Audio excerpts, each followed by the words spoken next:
off. So everybody out from Boston, let's kick it off. So let's talk AMC Ape. Not a heck of a lot going on today. Let's take a look. So AMC closed up at $6.92 after hours. Ape's holding at 269 right now. It's down 0.74%. A lot of fuckery in the options today, you guys. I think we all saw that, and it is what it is. Nothing you can do at this moment. Let's move on. Adam Aarons turned 68 years old today. He posted this. Time matches on, I don't know, it's supposed to be marches on, but whatever. This week on my Twitter feed, I have received many inbound birthday wishes. It's very kind of you to be thinking of me. Thank you. It's kind of nice. I thought it was a nice thing to do. Whoa. Hold on. It was good. 3 thank yous. That means the float was sold 3 times. Right? I don't know. Hey, good evening. What's up, my friends? It's can you believe that we've made it through another quarter of this shit? Another quarter. It's insane. I would like to invite everybody to type some characters into the chat in the beginning of these live streams. If we get more chatters, it could just be random shit, random ass shit.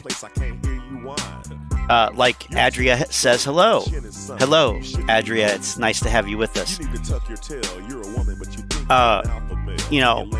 The more chat engagement, the better. We'll get prioritized. We can fool the YouTube algorithm into actually promoting the stream. So that would be cool. Like, you could literally just do this. That works. So I was going to be trying a different computer tonight, but my package from BAM Investor, BAM bought me a computer. That's how I know I made it. BAM Savoldi, forget his name. Tom, Richard, whatever. BAM. But I didn't get the package in time, so they didn't. Yeah, whatever. No. But it actually ended up being worse than the original machine. So I'm gonna have to stop by the computer store and pick up something soon. With all that Moass money, actually with all this QQQ money. What do we got here? Oh yeah. Well, anyway. So, yeah, we got Al from Boston here. And boy, it's really bad. But we'll see what else is going on here. Also, let me bring this up. So, we heard that Trey bought these AMC calls, which is like, okay, I mean, how ridiculous, right? But they are these, and so they're now worth $12 cents, down another 4 cents today. So that's no good. I don't have the full thing here. I just pulled that screenshot, but that's bad. Oh, I actually, you know what? I found the computer that I want to get. It's here. So these are high frequency servers for real-time latency sensitive finance workloads. So this is like, stock exchange level stuff. And they're basically just rack mount servers, and they have some desktop machines too. So, they're like $8,000, $10,000. I don't know how I stumbled across this, but pretty cool. These cursed machines. They're the ones that screw us every day. The apes, at least. So let's see here. Apes are more susceptible to VD. Is that substantiated?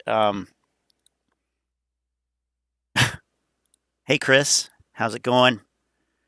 Is it more likely for AMC to hit 70 cents or $70? Yeah. Probably 70 cents. AMC Colt steady losing. So there is something with that 70 cents. Let's do this. Before we go back to Al, because it's, you know, what that's going to be. But I found out about this subreddit a while ago, and I totally forgot about it until somebody brought it back up. But man, it's fantastic.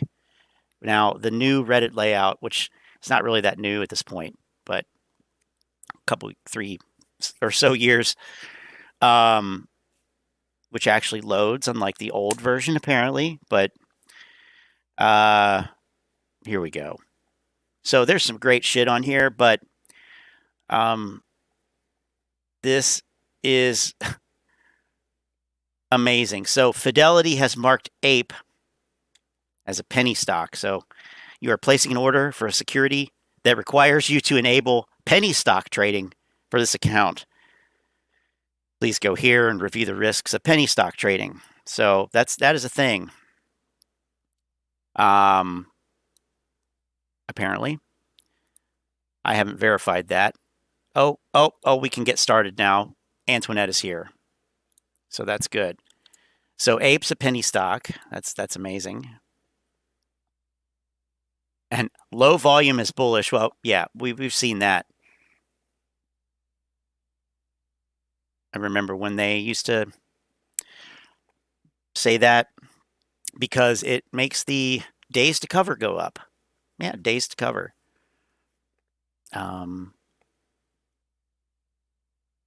So this is a meltdown about computer share. Waiting 2 months through the DRS thing, finally shows up.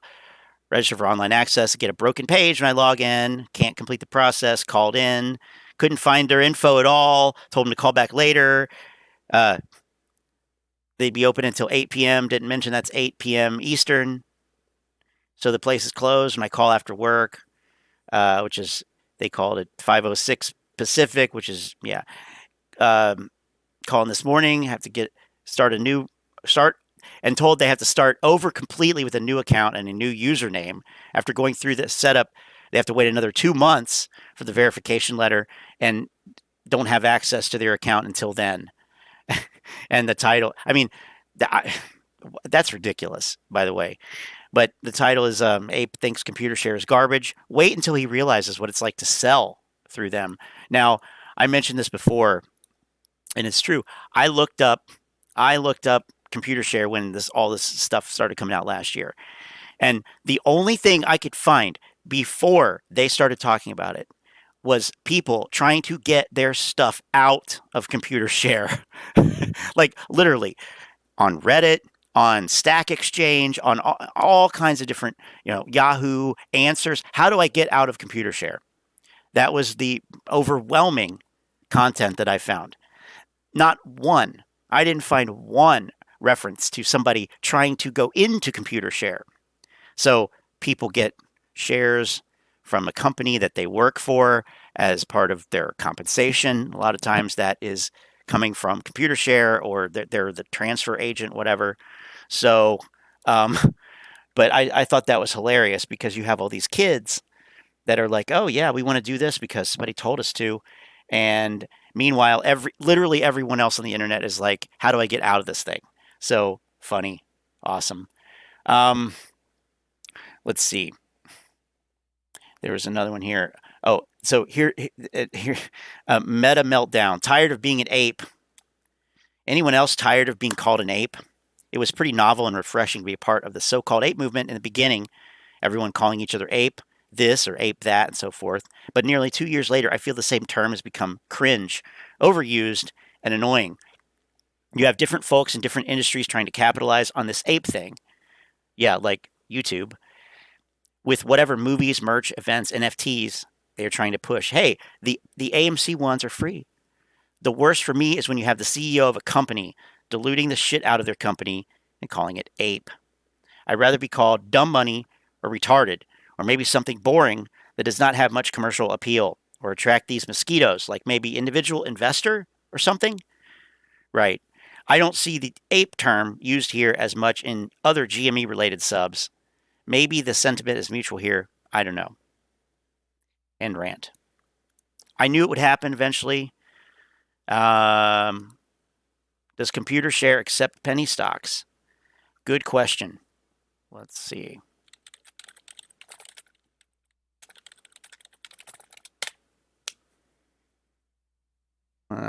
Well, you can ask Penny. You can contact their online virtual agent, Penny, for assistance. Boy, that's nice. Why fractional shares matter?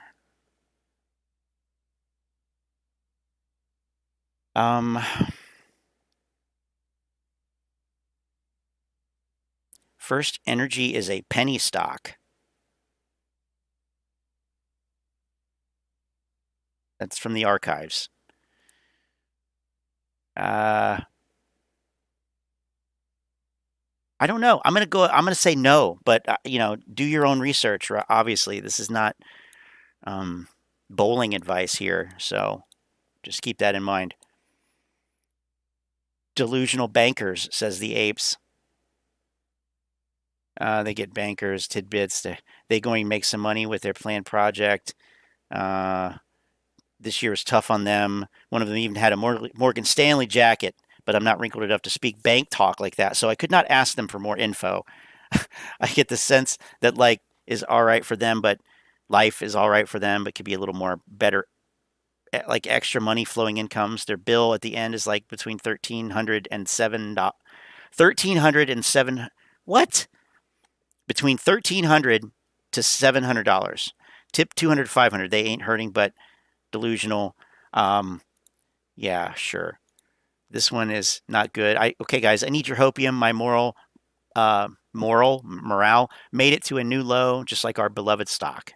Beloved, I will never sell, so I am not a shill or spreading FUD or anything. Okay, but what keeps you guys going? I mean, aren't you doubting at all? Space question mark. I wanted to make a quick buck to plan for a small trip, and now I became a bag holder. The trip is still planned for next April, but I'm kind of depressed right now. LMAO. I need ape apostrophe S wisdom.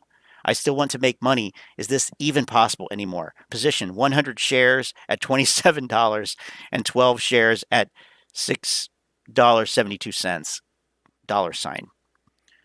Please don't downvote this to hell. I just need a moral boost. Good Lord. All they have to do is go on YouTube, baby. Right? Let's go on YouTube. All you have to do, get your moral boosted. So, gosh. Well, oh, Al's live, of course, and he's got 1,600 viewers. Oh, it just ended. Never mind. So we're picking up where Al left off, I guess. Let's see. Important forecast from Stock J. Massive margin calls next week from Scavenger. You thought we were going to bounce up, LOL. Oh, stimulating trades, getting all cheeky. Jackson Hunter with the FTD report. 990,000% in one day from Red Pill Bill, a.k.a. Short Squeeze channel. Okay. Ape ban. No. Buying calls at a $142,000 share price.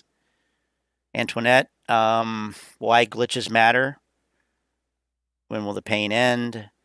It's about to get nasty. Okay, maybe there is no more moral boosting here. Shameful FTD data out. The real reason GTII is squeezing.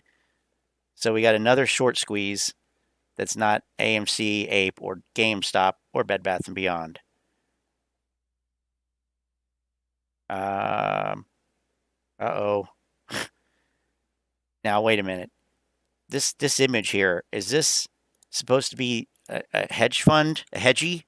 Like, that's closer to what, I mean, this is closer to the apes. I mean, good Lord. So then we have that. Of course, we have that type of stuff. So let's see here. I mean, seriously. It's ridiculous. Don't give anybody any ideas. That's all I'm going to say. Bad news. The Fed making it easy to get rich. Okay. Oh, being patient and having conviction will get you paid in the AMC short squeeze play. That's the key. Oh, okay. Well, we may have to watch that too. But before we do any of this stuff, I want to say thank you to everybody who's here. And if you are not subscribed to the channel, go ahead and do that if you want to. And if you appreciate the type of stuff that we're trying to do here, trying is a key word, but trying to do here, subscribe and hit the like button. And we'll get started. Okay. I need the price to go up. Like very soon. I can't take this anymore. I'm checking price and it is lower every hour. Check price, check price. Shit. I can't take this anymore. I have over-invested by a lot. I need the price to go up already. Can they do something? So it's not hard to imagine why Manuel is banned from almost every AMC live stream chat. But not here. You know, we encourage it.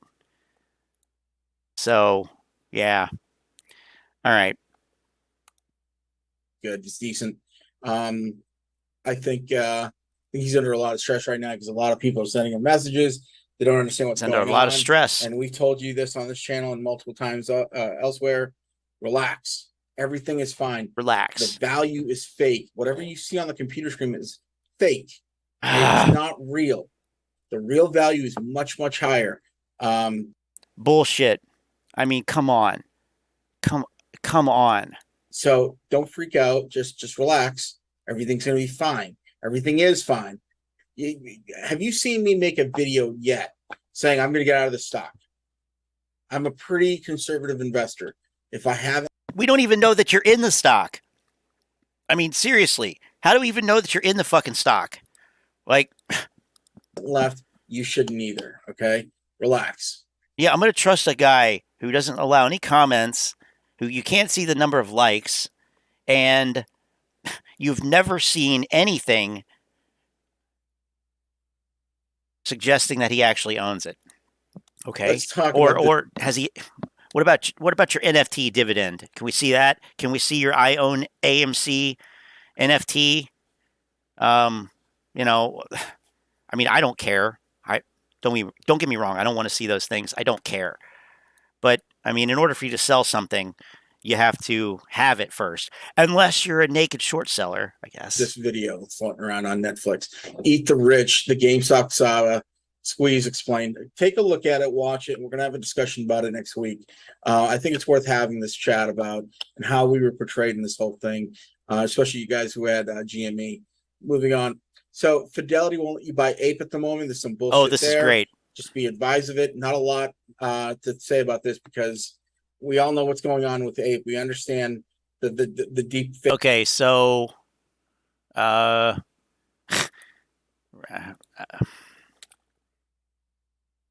this order cannot be placed. Orders for stocks trading less than $3 per share and opening option orders require cash from recent deposits to be cleared and collected, which usually takes 4 to 6 days. So it's not that they're not letting you buy it. It's not that they've prohibited buying. It's that this person does not have settled funds with which to buy the stock. That's pretty standard. Now, stocks trading less than $3, it's probably what they consider a penny stock. So we saw that. Well, we didn't see that. Yeah, we did. We saw it on the GME meltdown thing, right? So this is from where is it? Somewhere. Anyway, yeah. Here it is. Yeah, right here. So you have to enable penny stock trading. All right, cool. And then here it says that they don't have settled cash. So based on your transactions, you can wait for any pending transfers to clear and or pending trades to settle. So obviously they're on a margin account. I mean, I guess maybe they're on a cash account. I guess they could be on a cash account. Yeah. But just listen to Al. Oh, he just listen to this crap. Fake, the deep lies and bullshit. Let me go back a little bit. Let's hear the whole thing again. GME. Moving on. So Such an Fidelity idiot. won't let you buy Ape at the moment. There's some bullshit there. Incorrect. It won't let this person buy Ape because they don't have settled cash. Just be advised of it. Not a lot to say about this because we all know what's going on with Ape. We understand the deep fake, the deep lies and bullshit that Fidelity. And we've told you guys this before on this channel. Fidelity is garbage, and I don't want to give you an impression. You know, I don't. Fidelity is garbage. No, Al, you're fucking garbage. You are a piece of trash who can't read, refuses to read. I mean, come on. Come on. What the fuck? What in the actual fuck here? Fidelity is garbage. Okay. Understand the deep fake, the deep lies and bullshit. Everything's garbage. And we've told you guys this before on this channel. Fidelity is garbage, and I don't want to give you an impression. You know, I don't use Fidelity. I have it for one specific reason: see buys and sells of AMC. And then I have no use for them. All right, keep that in mind. Also, there's another one. Just more than one person was talking about it, and this is the hedge funds doing silly shit. Moving on. What? With the market. No, it's not. That. Oh my god! Blatant misinformation. Blatant propaganda. This guy belongs in fucking jail. Is reaching Lehman Brothers market level of insolvency. What an idiot! This is happening. So the I'm sorry, not the hedge funds, but the pension funds are selling off. They're trying to just keep as much money as they possibly can before this thing happens. It's going to be awful for these guys. They're fucked. And they know they're fucked, and there's nothing anyone can do about it. But it's coming to the Lehman Brothers. The fact that they used Lehman Brothers in this post tells me everything. That it's gotten that bad. The fact that some super stonk retard ape used Lehman Brothers in a title of some bullshit that they wrote, I'm assuming, or maybe they copied it from somewhere. Does it actually say it in there?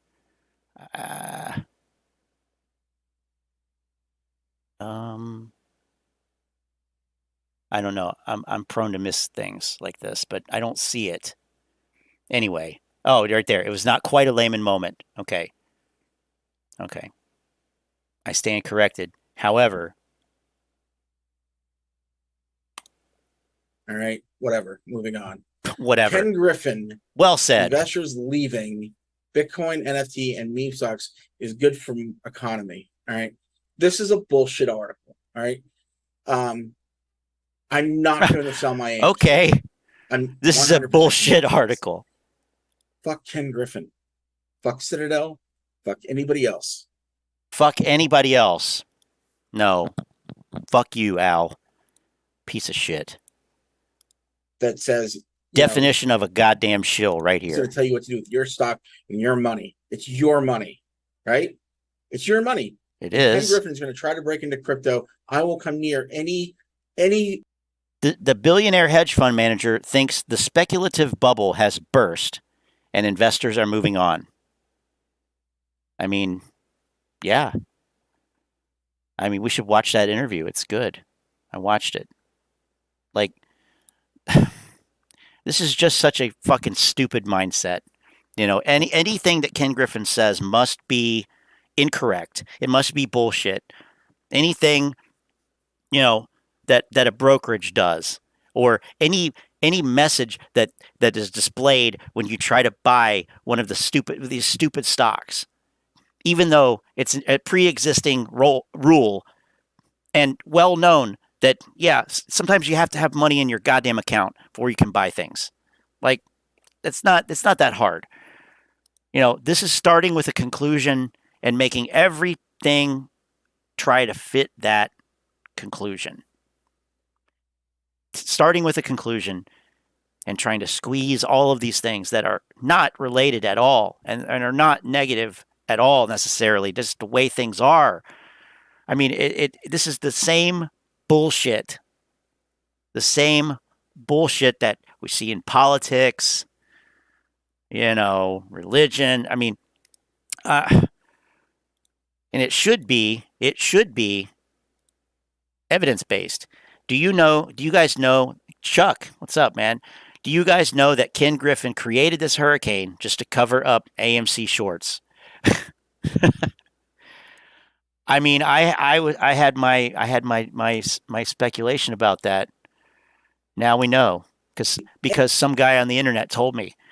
No offense, but that's the level of trust, you know, that you have, that they have. Exchange that it does business with him. All right, if they're in any way linked to FTX or Citadel, I won't do business with them.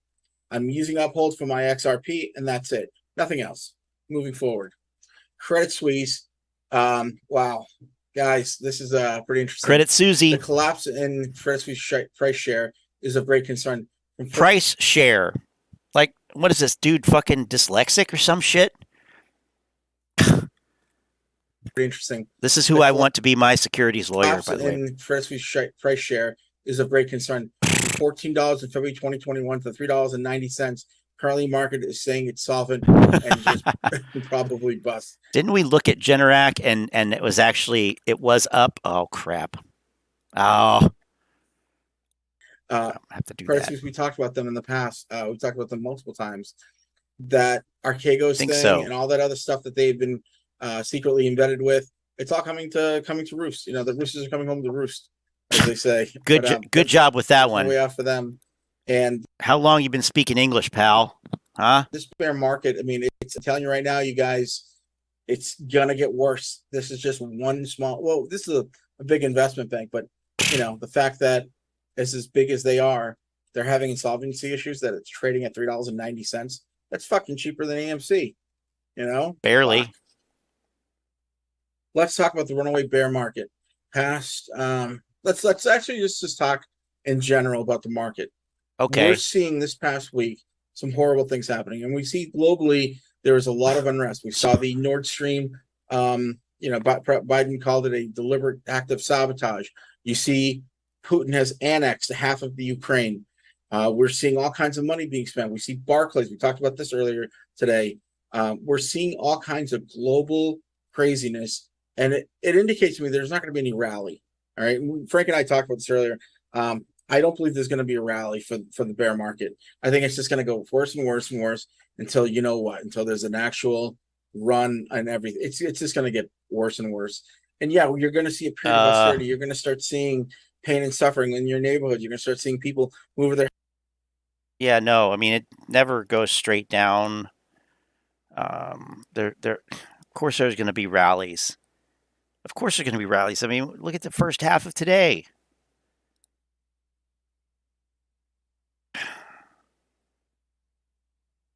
Why are there rallies? Well, when shorts cover, it causes buying pressure. And that is a built-in cushion. So it's a cushion that protects against, massive downward spikes. Because once prices get to a decently low point, you have people that are going to take profits. And how do they do that? They buy the shares. So you see these massive, upswings, and they a lot of times get sold off either immediately or later the same day or the next day or a couple days. I mean, these things don't last forever. But yeah, no, I mean, is this his first bear market? Their houses because they can't afford the mortgage because they got an adjustable rate. You're going to see all those things happening. It's just not going to get any better. It's going to get worse. What does that mean for you? Well, we've talked about in the past what you could do day to day to save money, to save every penny you can. But even then, if the dollar devalues, you have to watch out because China is going to do a sell-off of the U.S. dollar. in order to pump their own currency, the yuan, up. So there's that happening as well, and you should keep an eye on that. You should keep keep a sense of awareness about what the Chinese are doing with our currency. They're selling off. So you guys, that's all I have for today. Not a whole heck of a lot going on. Just the usual bullshit with AMC and markets and stuff and whatnot. But got to make a video, get a couple thousand views in like 15 hope, minutes. You guys will be joining us tonight Asshole. on AMC Live. We're going to talk some more, and we'll talk, I don't know, we'll talk crypto maybe. We'll talk AMC, and we'll talk GME. We're also going to talk about loose play, GTII. Okay, so Generac is following the SPY, essentially. So, in trade view, let's see. Technicals say sell, analysts say buy.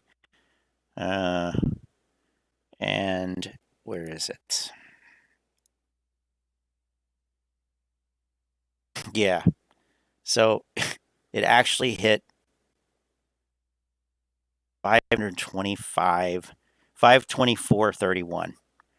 Wow. Well, and that's, yeah, that was within a 52-week range. So good Lord. 68%, FYI, on Generac. I mean, I like Generac products, and I mean, I've traded it before. I mean, back here, obviously. Okay, so that was terrible. The price is fake. Price is fake. Let's see. What else did we learn? Fidelity won't let people buy Ape. Well, I mean, it won't let people who don't have settled cash in their account buy Ape, of course, now. But Webull will, I'm sure. Man, he can't buy Citadel, but he's long BlackRock. Well, if you don't get what you want from mom, go to dad. Loot thinks he has struck gold with GTII. Oh, yeah. Right. Well, before that, what about DWAC? What's going on with DWAC? I haven't looked at this one in a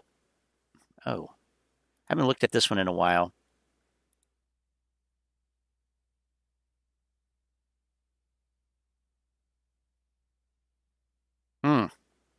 Wow. I interesting. Okay. Damn. I literally haven't looked at it. So, wow. What do you know? One of these days we should talk about the Piggly Wiggly short squeeze. Yeah, that's an interesting one. The owner bought all the shares and forced a squeeze. The owner couldn't sell the overpriced shares once the short's covered. Yeah, he got screwed on that. I forget the guy's name. Yeah, we could talk about that. That's a good idea. Generac is now a sell. Indeed. DWAC is deader than the towel stock CFO. Yeah, it appears to be. I mean, let's compare it with BBBY. See.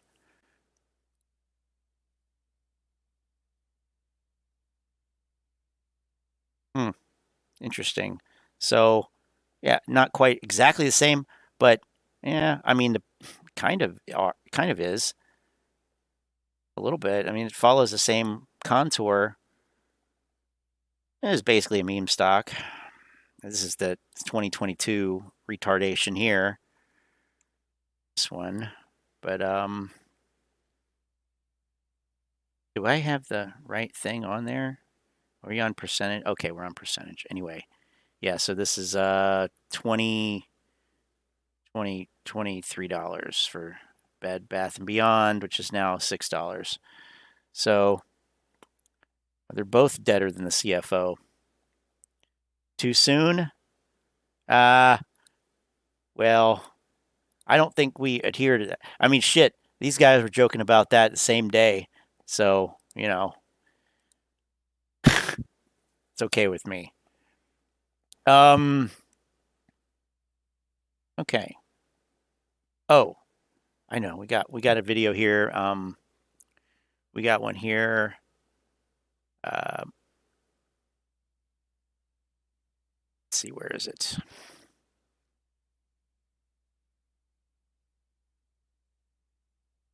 Okay, Manny sent a couple here. Let's check this out. It's a short video.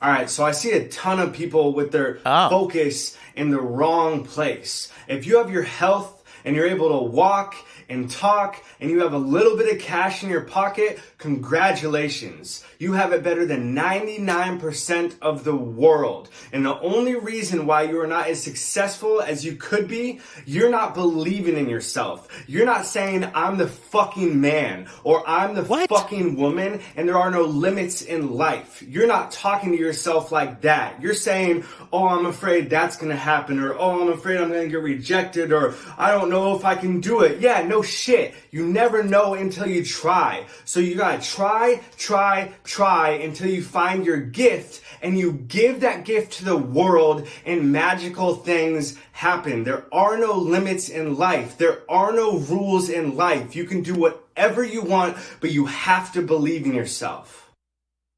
Wow. What is this, like tough love? Good Lord. Okay. I mean, I don't disagree with everything he said. The tone was a little bit like, you have to believe in yourself. Well, nothing's happening. Well, no shit. Like, that's not motivating, really. It's not really that motivating. Ay, Jack Hunter. What is wrong with that guy? Okay, so then we've got... okay, let's check this out. This is something different. And it looks like we're starting at a certain point in the video here. Good. Yeah, Tony Robbins, and that in and of itself is could be considered a good thing because but I mean, still though, crap. What is that? Awaken the Giant Within, I think, was the Tony Robbins. For it, it's gonna go back up. Right. Whoa! God. Oops. I have to go back. Shoot. I'm just over crazy on the clicking here. I think it's Awaken the Giant Within, right? Is that Tony Robbins book? I mean, one of his seminal works. I liked 7 Habits of Highly Effective People by whoever wrote that. For it, it's gonna go back up. Okay, Last one. Okay, hang on. What the F is wrong with you? Hang on. Now. Okay, so this is Nikki Dunn, CFP, Certified Financial Planner. And let's see. Gift of the Grift. Jack should sue his creator. He got no gift. Yes. Yes. Yes is good. All right. What the hell are you guys doing with all this dumb conspiracy and team trading shit? Saying the things that we want to say but don't say. I like it. The world isn't against you. You're just a Okay. That's what happens when you work to change things, right? I like her already. garbage train. Okay. Say, I like it. The world isn't against you. You're just a garbage train. Oh my God. Come on. Come on. I even put it on 720. Fucking break. So, true story. There is a swingers club. I live adjacent to a swingers club. A sex club. Now, I'm not a member. I don't go there. Never have. Never would. Don't, no judging. Consenting adults can do whatever they want. It's not my thing, but just so happens to be over there. And It's either them, they're stealing my bandwidth, or, it's the hedgies. DDoS. Trader, you lost money because you effing suck, not because of crime or manipulation. Again, saying things that a lot of professionals don't want to say, but it's true. Anyone trying to get you to buy into shit and hold forever is just trying to dump on you. No one gives a F about you. They just want you to pump their bags. This isn't a team sport. This I love. This isn't a team sport. It's very true. Can stocks be manipulated by groups of people? Well, that's a new one. That's a new one. What the hell, man? It's very true. Can stocks be manipulated by groups of people as seen by GME and AMC if they bind together, close enough? Yes, we've seen that. We know it's possible if a stock is highly shorted and a lot of people get on board and start buying it, it can trigger, short covering, right? And it could trigger stocks to go up.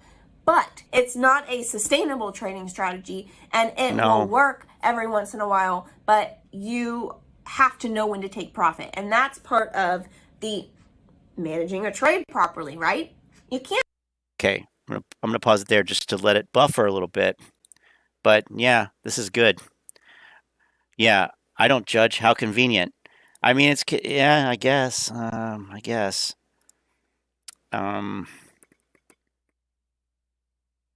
It is what it is,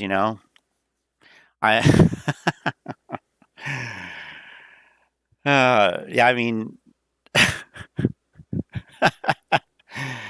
it's pretty funny. It's always a good conversation starter. Hey, I live next to a sex club.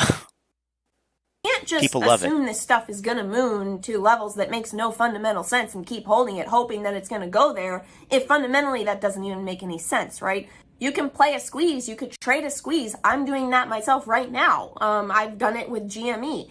You can trade squeezes. I do them all the time. But you got to know when to get the hell out. You got to know when to take your profit and run. You got to know how to manage the trade with no regrets. And that is what a lot of people don't do. They buy. Manage the trade with no regrets. God, I love that. Manage the trade with no regrets and move the fuck on. You can't stick around, 20 months, 18 months, 2 years, 4 years, waiting for something to happen that's not going to happen. It's just, that's not good trading. It's not how it works. The market is constantly, finding the most efficient price for everything. And completing manage the trade, completing the trade. That's another thing. You have to complete the transaction. If you bought to open, you need to sell to close. Otherwise, that's not a trade yet.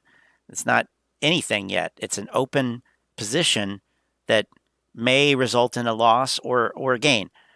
You have to complete the transaction.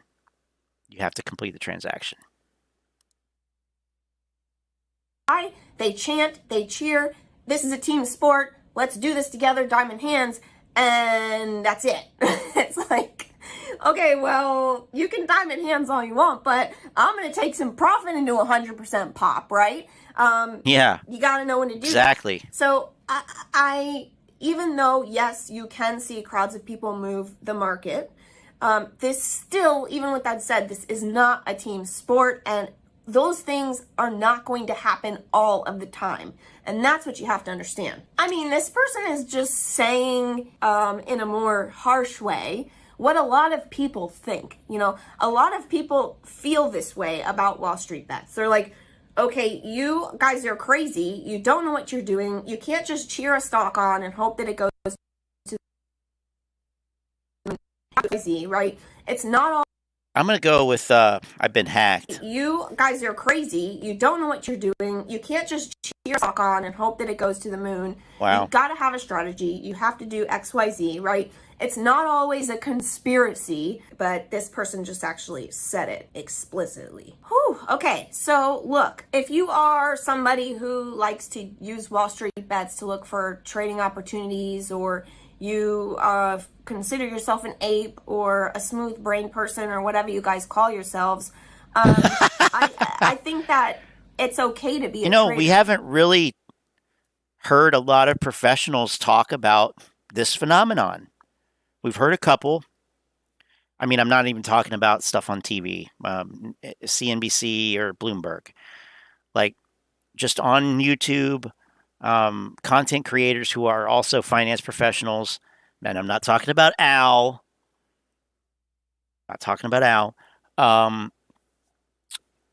Haven't heard a lot of them talk about this. So this is actually very, very interesting. Okay, there's nothing wrong with being a trader, but you have to do it the right way. And the problem with Wall Street bets is a lot of people on there, they're doing it with emotion. They're doing it with a gambler's mentality, as you emotion. Saw, in one of the posts, somebody actually admitting that. You learn a lot about yourself when you trade and lose money. And some people can handle it and some people can't. But if this is you and you're in this world, just know that there's a better way to do it without losing a bunch of money and having a bunch of stress, having to hide things from loved ones, from planners. God.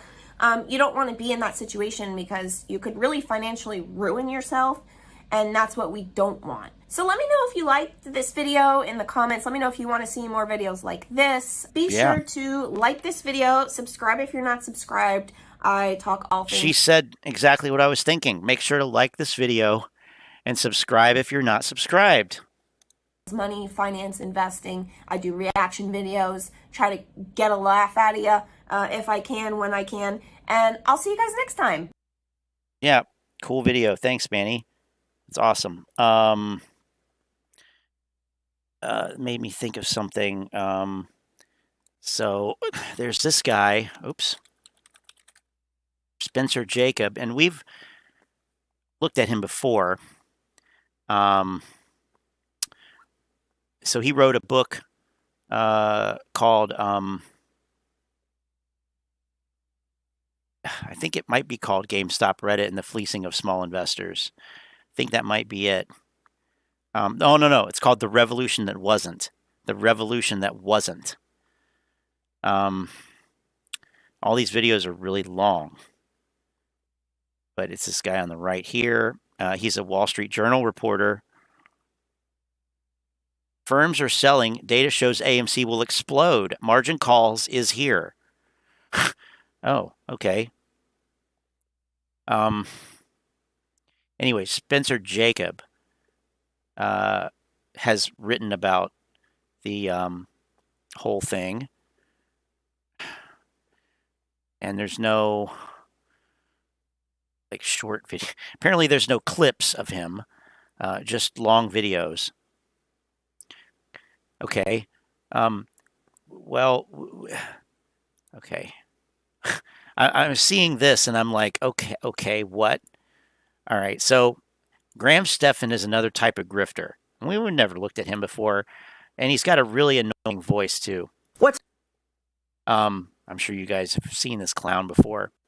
So let's see what he's saying here. Because I see this. It's fucking clickbait. It's got to be clickbait. Congress wants to ban investing. Congress wants to ban investing. Right? Get up to an extra $10,000 when you transfer your stocks to public from another brokerage. Okay. FTX. New bankroll coffee now for sale. The YouTube Creator Academy. Learn exactly how to get your first 1,000 subscribers on YouTube. And I could have used his help. Rank videos on the front page of searches, grow your following, and turn that into another income source. The Real Estate Agent Academy. Wow, okay. $100 off. How much does it cost? Buy the dip. Look at all this crap. My entire camera and recording setup. What's up, guys? It's Graham here. So there's no easy way to put this, but Gotta so be far, clickbait, right, Model 3? 2022 has been the worst year for buying stocks since the Great Depression in 1930. And without exaggeration, some expect the situation to continue getting worse. For example, the British pound just collapsed to its lowest level ever on record. The bond market, which is typically known for its safety, fell to its worst year since 1949. And as of today, the Federal Reserve is hiking rates wait a further minute. and faster What did he than say? any other point in history. Hold on a Not to second. mention Hold even up. Now, he showed something on the screen, and he said something, and they been the worst market in at least 50 years. But he said that it was the worst since 1930. I mean, that's 90 years ago, not 50. What the fuck? Pound just collapsed to its lowest level ever on record. The bond market, which is typically known for its safety, fell to its worst year since 1949. And as of today... Well, no shit, because the interest rates are going up. Today, the Federal Reserve is hiking rates further and faster than any other point in history. Not to mention, even Congress is taking steps that would enact a trading ban to limit which securities are allowed to be bought and sold. So we should talk about exactly... Wait, hold on. Lofgren signals that stock trading ban will... Oh,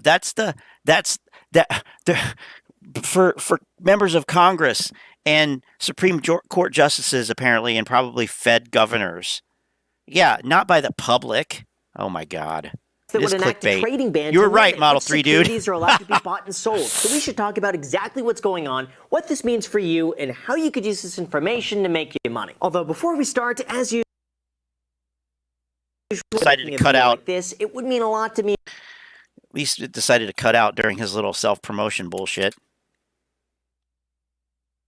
Yeah, interest rates. No, and I'm not really impressed so far. Look at that. For sponsoring this video, but more on that later. All right, so first we have to talk car about back the current there? situation, because all of this mayhem simply boils down to two words: interest rates. Now, in the market, this is carefully regulated to ensure that rates all about that, and apparently the video is going to cut out, so... All right. Horrible. Yeah, he's part of that YouTube finance cabal with the other guys. I forget who now. It's escaping my mind. But that agency, him and I know. Well, anyway, I forget. We looked at it. I can't remember who the hell it was. What do we got here? So, I guess maybe we could actually look at the chart of AMC and some of these other stocks real quick. Because, to tell you the truth, I haven't really been keeping up on them. So let's go to 1 hours. And let's put our volume profile on in honor of Trey. Mr. Volume Profile. Mr. $11, $12, $11 calls, I think.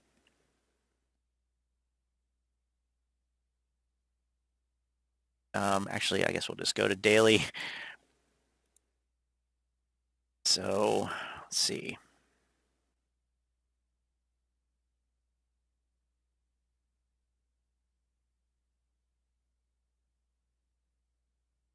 Okay, let me modify this just a little bit. The value area markers on there. So what these blue lines are telling you is 70% of the trading took place within these levels, these price levels. So 1937 and 126 roughly, right? Over this period. If we were to do something like put a range in of like I don't know, let's make it ridiculous. May 1st to June 30th of last year. Only that range. Well, actually, we no, that's wrong. That's wrong. That was of this year. We want of last year. last year. May 3rd to July 2nd of last year. Okay, there we go. There we go. So now, and actually the value area or the range of 70% of trading is still reaches down pretty low, but it goes up a lot higher. Now, this is also adjusted for the stupid dividend, and there's no way to turn that off, apparently. So, go figure. But the point just being here that this area shifts around depending on where you are and what the trading was like. So when we zoom out, we can get an even better picture. Let's go way back, and we can see, going back to the 2019. That area is still down here, and all this stuff up here, we've called it overhead supply. Whoa, gotta remember to turn the magnet off before you draw on here, or you could use this, like this area. When we call it overhead supply, meaning it is a supply of shares that are in someone's inventory, retail investors, that are just waiting to be liquidated at lower and lower prices. So, because at some point, despite I believe it, despite I will never sell the stock, being said all the time, I don't believe that. I don't believe most people will. I believe that they will sell it at some point. It's just a matter of when. Mic issues. Oh my God. Oh my God. Okay. Let's see. I wonder if man, they're really throwing the kitchen sink at everything tonight. Yeah, could you imagine watching the AMC chart all day long? From open to close, I don't know which is worse, that or waterboarding. Okay, thanks for letting me know. It's good now. God, okay. I really need BAM to come through with a new computer for me. He bought one for Trey. BAM, can I get a computer?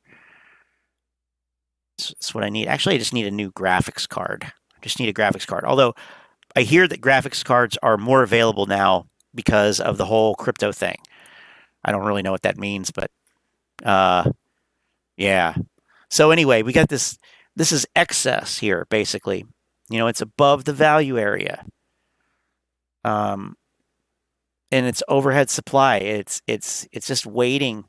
It's like the Walmart or whoever has over forecast, and they have too much I don't know, whatever, too many pairs of shorts. They thought more people would buy shorts, and they have a lot of extra in stock, so they have all this up here, and they were bought for this maybe, and they'd want to sell them somewhere else. They want to sell them higher, right? Buy high or buy low and sell high. But eventually they're going to have to go on clearance, and they'll have to sell them down here. So that's what's happening, basically. With a retail sales analogy. And I think that, again, I think it would not be hard to explain this to a fifth grader. I think they could understand that. I think they could understand that concept. So it's, it is what it is. What about Ape? God, what about this? Well, I don't want that. These stocks have been like, if you look at the intraday charts, they look like penny stocks now. Like, they have that penny stock kind of look. Like, what does that mean? Well, I don't know what it really means, but yeah, look, this is like what penny stocks look like. OTC stocks. They have these type of wicks like this. Very, you know, it looks, if you zoom out, it kind of looks fuzzy. I say it looks fuzzy, but yeah, that's not a good sign in my book. The whorehouse across the street is killing my internet. Yeah, well, hey, it's not a whorehouse, okay. Barcoding, that's what it's called. Yeah, right. Maybe there's a hidden message in here that is encoded in barcode language, whatever that's called. I mean, I have a barcode scanner at work. I should. No, just kidding. But yeah, tons of scam wicks.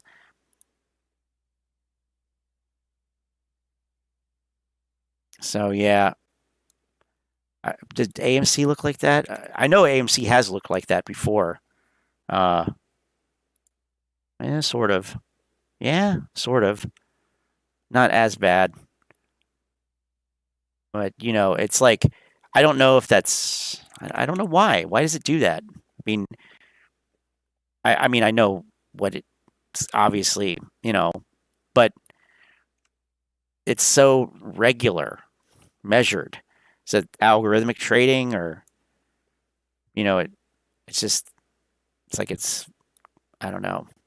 It's managed. It's a managed event. Okay. Investors are selling AMC to buy Gtii. Is that so? Let's see what we got here.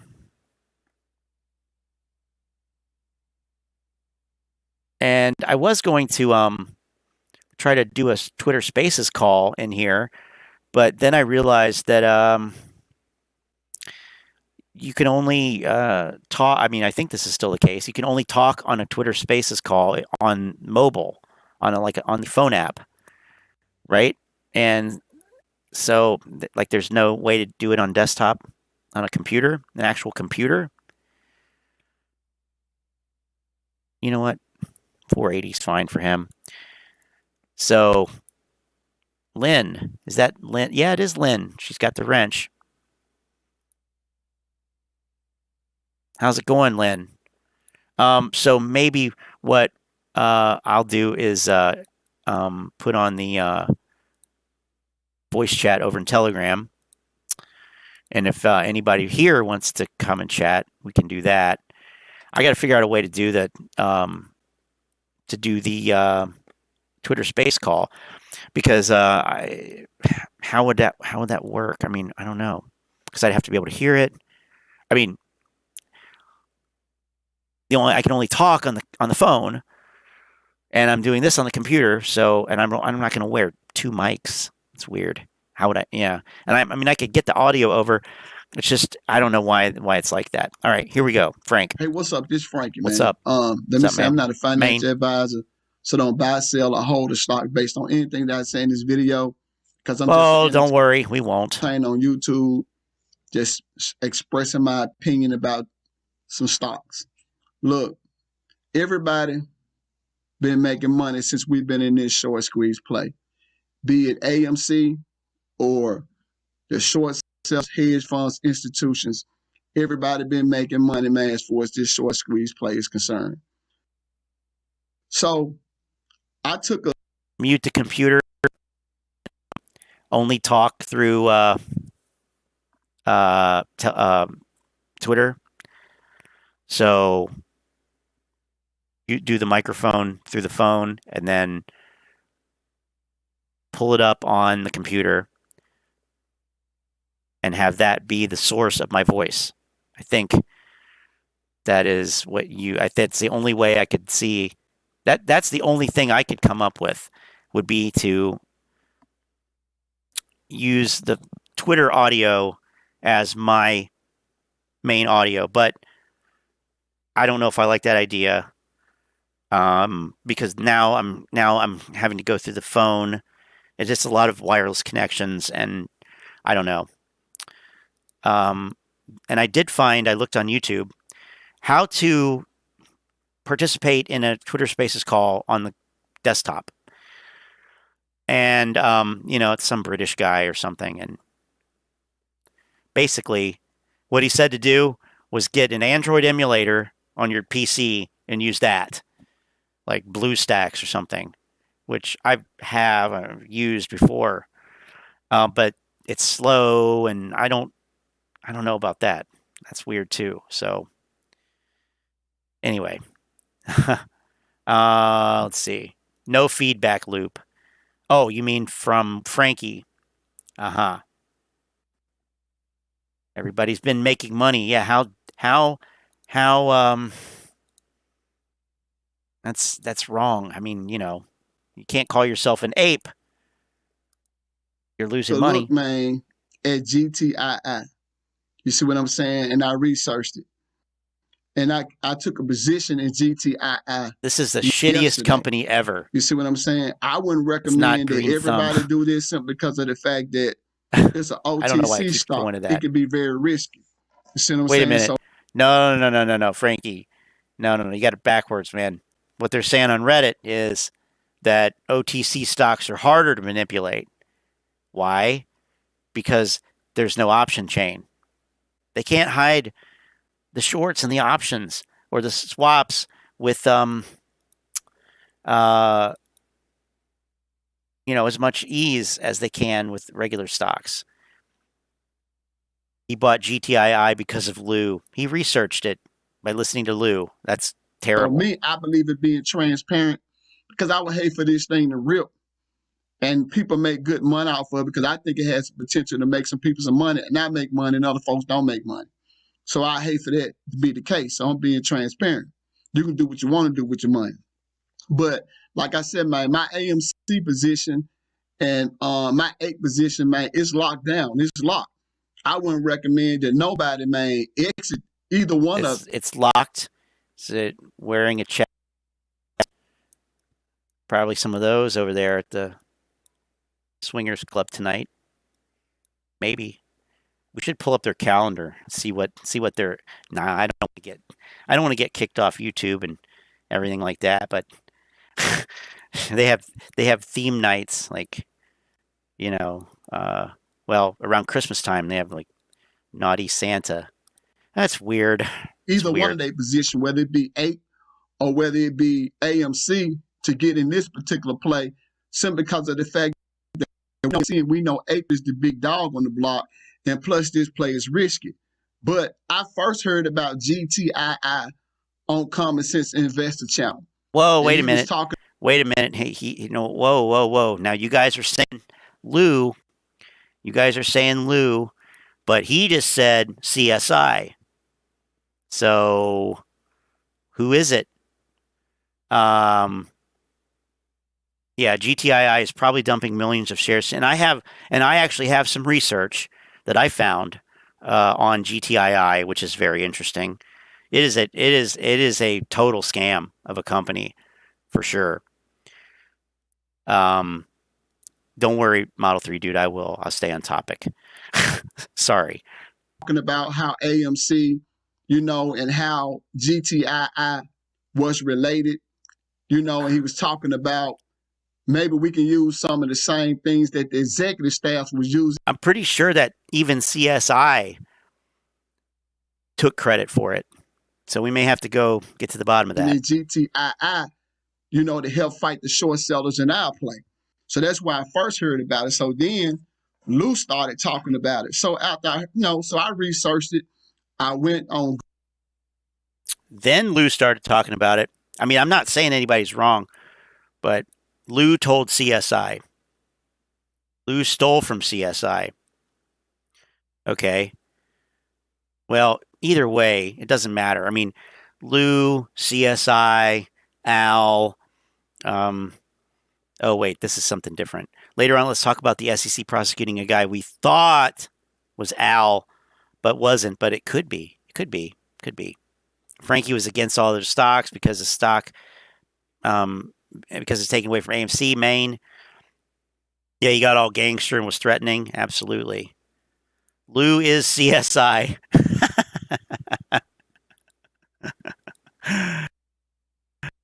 Google. I researched everything I can find about it. I went to Reddit. Didn't see too much about it on Reddit. I did see some stuff about it man, on Twitter and like on YouTube, I researched it. So after doing all my research, I made a decision, man, to take a position in the play. Because like I said, I do think it has the potential to make people a lot of money. But like I said, I understand the risk that come along with getting in this play. I wouldn't recommend it, man, for a lot of people. If you got some extra money that you... Oh, you're such a risk taker. Okay, so I wonder if you came across this. So I found this last night, and I thought it was super fascinating. So this is White Diamond Research, okay? And this is from March of this year. Global Tech Industries, a company that publishes endless PRs of fake partnerships, has zero revenues and no real business. Bullshit company. I love this site already. So GTII has a long history of failed acquisitions of random businesses done for stock promotion, not business.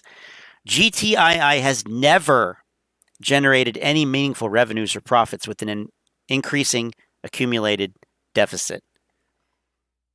They gave a consultant 200,000 shares worth over $400,000 to find a Picasso print for the company to buy for $32,700 for its, quote, meta art gallery.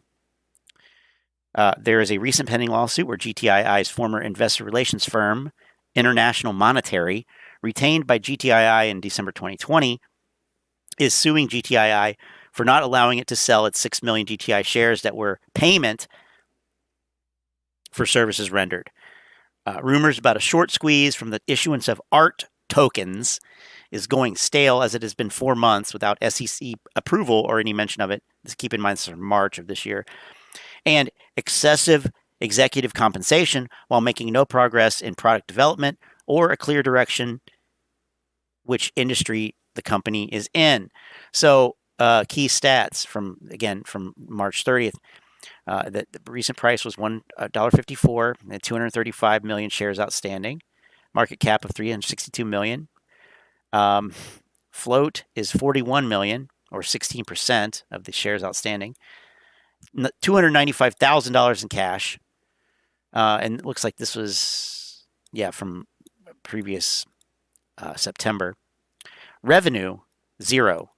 Short interest, 500,000 shares. Hard to borrow. Headquartered in New York with 2 employees. So there's a lot of interesting stuff here. So they do actually mention AMC. And this is before the Ape thing happened.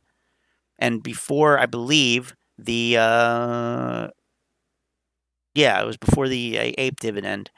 So now they also mentioned Overstock, which is one of our favorites. Not really. And they talk about the failed Overstock NFT dividend thing that resulted in the CEO quitting. And also it mentions AMC. So I'll put this link in the description, and I'll put it over here in case anybody wants to check it out. It's right there, and I'll put it in the description real quick too. But it's interesting. I don't believe that they are short sellers. I believe that they're just doing research. But who knows? But I mean, the information looks legit.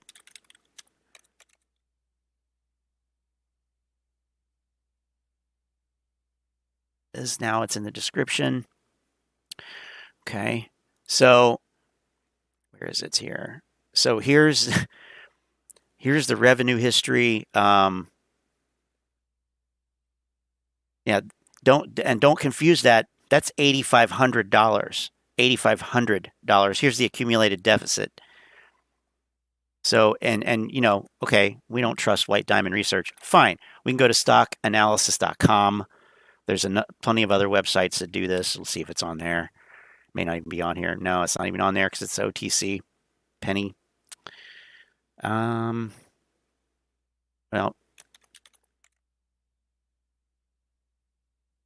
it says I actually looked at the financial statement earlier.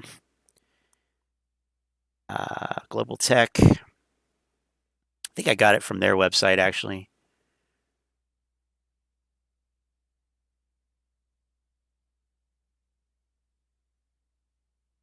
This works.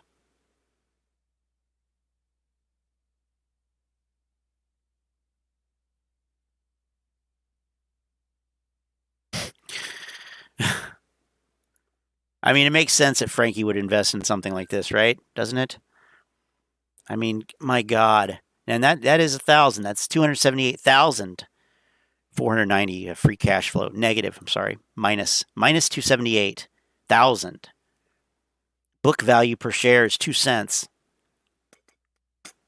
And it's trading for what? $5, something like that.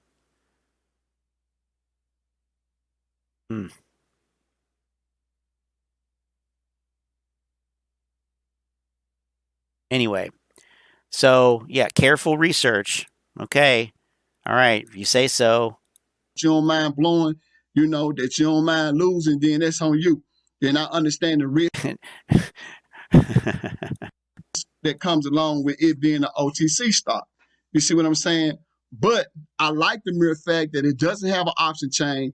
I like the mere fact that the bad actors, the short sellers, you know, it's not the same 1%ers, man, that we fighting in our short squeeze play. But from my understanding, the short sellers, man, in this short squeeze play, they've been doing the same thing for a long time, shorting companies and making a whole lot of. So apparently, all right. So CSI talked about it a month ago. Lou mentioned it 10 days ago. Okay. Apes apes buy the worst shit that's out there. These people should stick to their local lottery and church bingo. Right. Lou is acting like he saved all the poor apes. Oh, we're going to have to go watch that.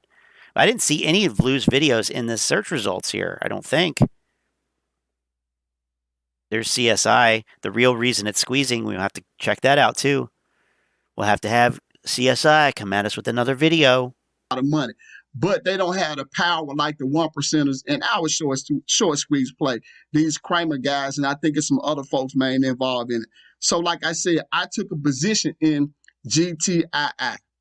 Like I said, man, so no, that's just me. I want to be transparent about it. I took a position in it yesterday. I bought some today. I got close to like 300 shares. It ain't gonna be no big position. I'll probably get a total like 500 shares, man. Then I'm done with it. I started buying in. What if it dumps I couldn't get in it when Monday? Everybody started paying 60 cents for it because I really wasn't sure whether I wanted to get in or not because I was still doing research. So I really still doing get research. I really just, my cost average is like $2.15. Yeah.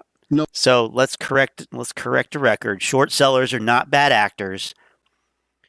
The apes are the ones colluding. I'm just going to say it. I don't know. These fuckers have some nerve. Everyone is profitable in Gtii right now. Right now is the key there. Right. Frankie just lied. Guess this isn't it. Frankie lied. He just bought at the top. Who's he fooling? And now, let's see. Global Tech. There it is. Good old OTC. God. Jesus Christ. I mean,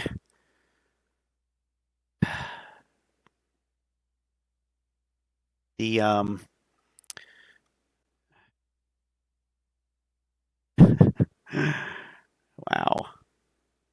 So it was on September 1st, it was 60 cents roughly. Now it's 5.25. I mean, yay, right? 859%, over 800%. But look, man, look, right? Look at the value area. It's down here. I mean, there's way more. There hasn't been enough up here. This is all, this is the frenzy. This is the FOMO frenzy that created the overhead supply on AMC that we saw, that is still being nibbled at on every run up, every uptrend, I should say. So yeah, this probably is the top. I mean, I would say. I mean, who knows? But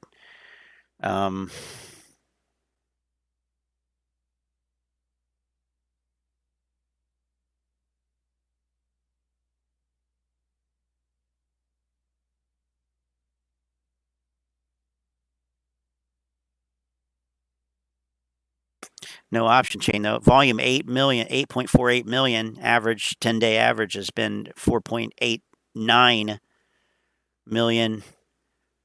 Well, they don't pay dividends. And they get, it's a strong buy, of course, on here. Technicals. Yeah.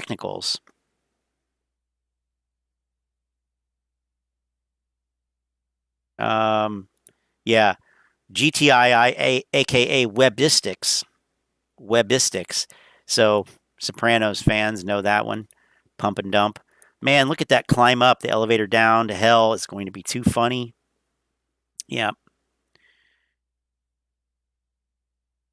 Let's see. Apes kill the squeeze by disabling stock lending. Stock lending is a prerequisite for a squeeze. Apes need to lend and then recall their shares.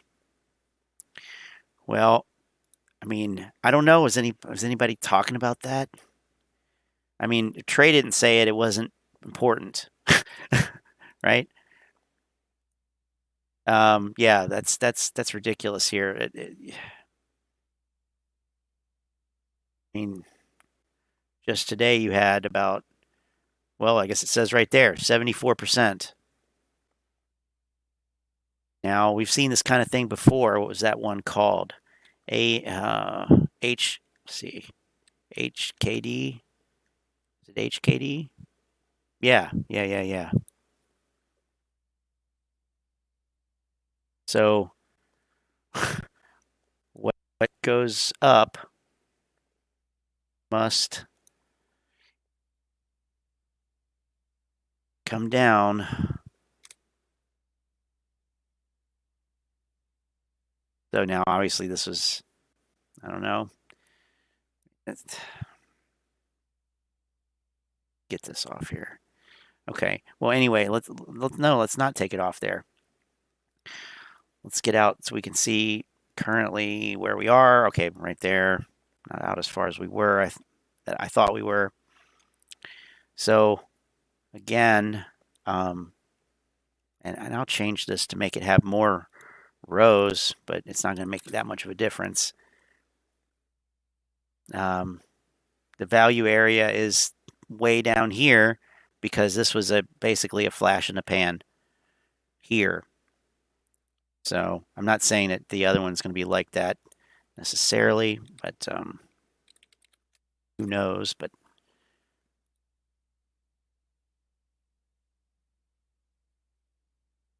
it's looking, it's pretty clear how this is going to end. By the time retail hears about the pump, it's already in activation dump mode. Man, he's giving away the magic. GTII market cap probably higher than Ape. It will be harder for them to get out on a pink sheet stock. And that's the other,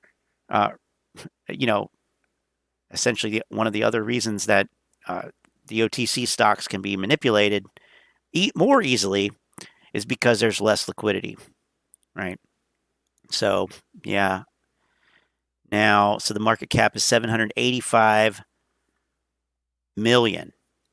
On Ape, it is 3.70 billion. So it is not as much, but they are about as legitimate as ticker symbols.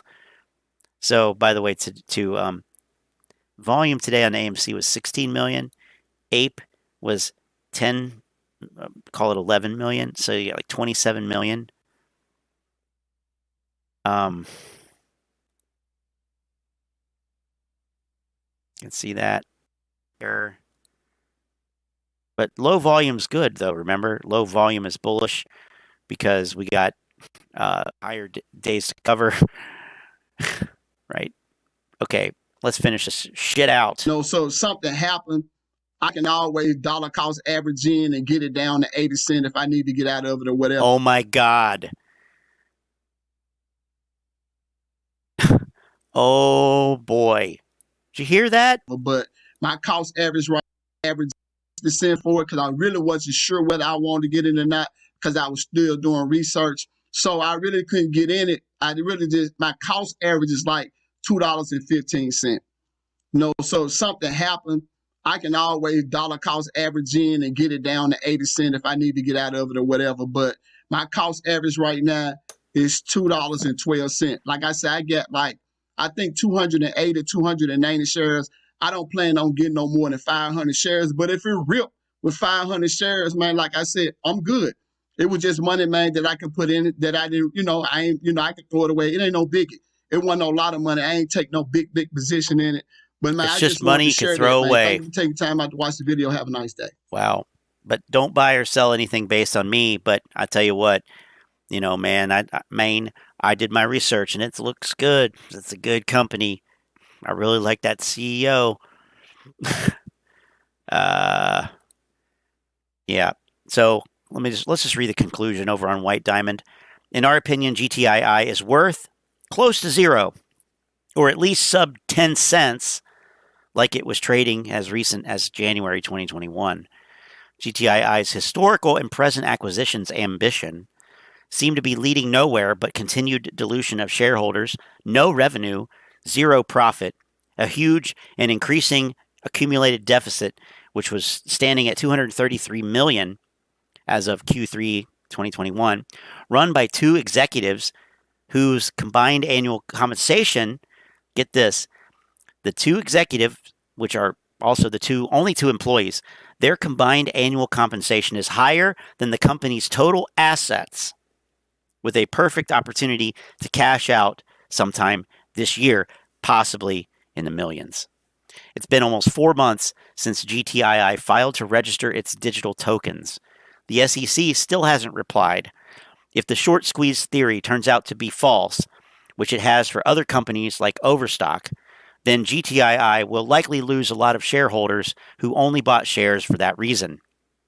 Also, shareholders are at the risk of the CEO dumping his 38 million shares right before the digital token scheme fails.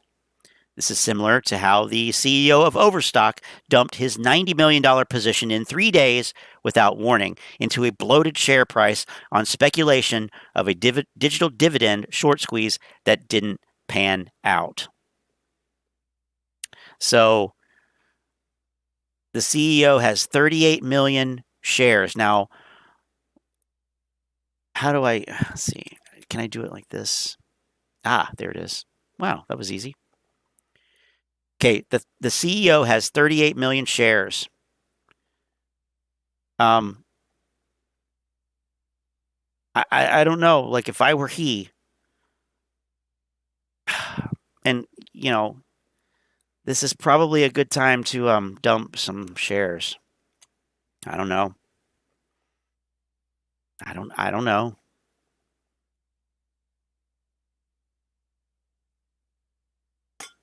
Yeah. That's I don't know how careful Frankie's research was, but holy shit. Now, does Finviz have it? Finviz have it? Oops.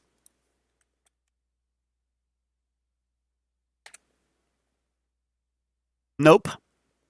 Sure don't. Okay, well, that's not a surprise. Let's see here. Okay, Lynn wants us to go over, and we want to as well. We have an SEC enforcement action that is new and noteworthy. So SEC charges man for defrauding investors out of millions of dollars by posing as hedge fund billionaire. Defendant presented himself as a special forces veteran and Harvard grad to gain investor trust. And I think Lynn wants to ask everybody, who does that remind you of? Right? But before we do, let's see.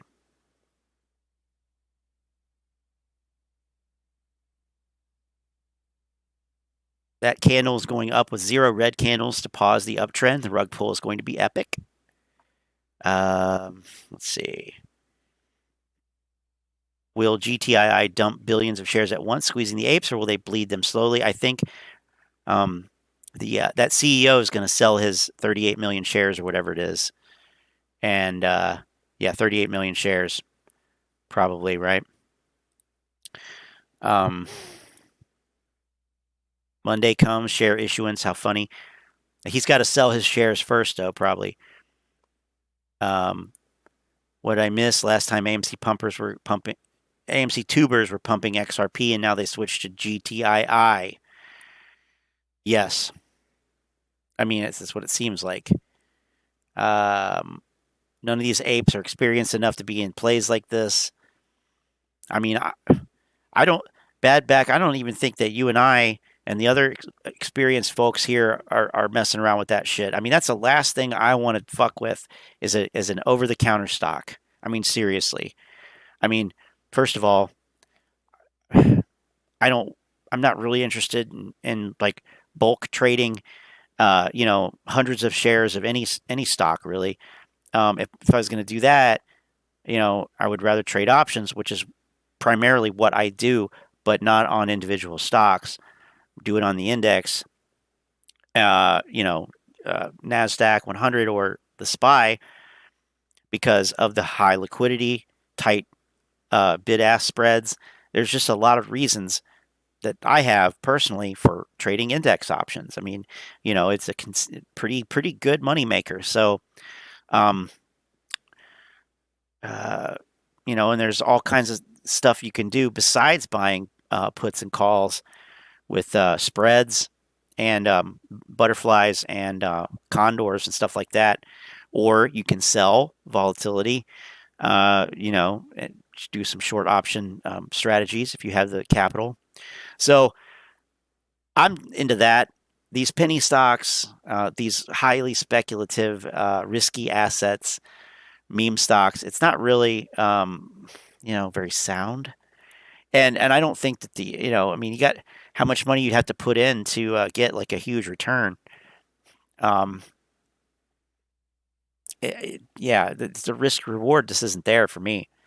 Okay, so the SEC charged Justin Costello for using a false persona as a Harvard-educated military veteran and hedge fund billionaire to defraud investors out of millions of dollars. The SEC also charged Costello and David Ferraro, an associate of Costello's, for promoting the stock of several microcap companies on social media without disclosing their own simultaneous stock sales as market prices rose. Interesting. Doesn't sound that far off from what we've seen these clowns do. According to the SEC's complaint, Costello portrayed himself to the public as a seasoned, licensed investment professional who was building a conglomerate in the cannabis industry. His alleged false representations included credentials as a Harvard MBA, experience managing a $1.15 billion hedge fund, and years of experience on Wall Street. As alleged in the complaint, Costello used these fabricated accomplishments to secure approximately $900,000 of investments in two different companies from more than 30 investors. As further alleged in the complaint, while acting as an investment advisor to a married couple, Costello sold the couple $1.8 million worth of shares in a penny stock at a markup of 9,000% over the price paid by Costello and used their $4 million brokerage account to trade at a significant loss securities of microcap companies in which he had an undisclosed financial interest. They alleged that they also engaged in various stock promotion schemes in which they acquired shares of penny stocks and then directed the other one to promote the stocks to the Twitter and to the public. The complaint alleges that Ferraro posted hundreds of tweets to hype those stocks and did not disclose that Costello intended to sell his shares once the stock price increased, or that Ferraro would receive a share of the profits. Through these alleged schemes, they together made approximately $792,000 in illicit trading profits.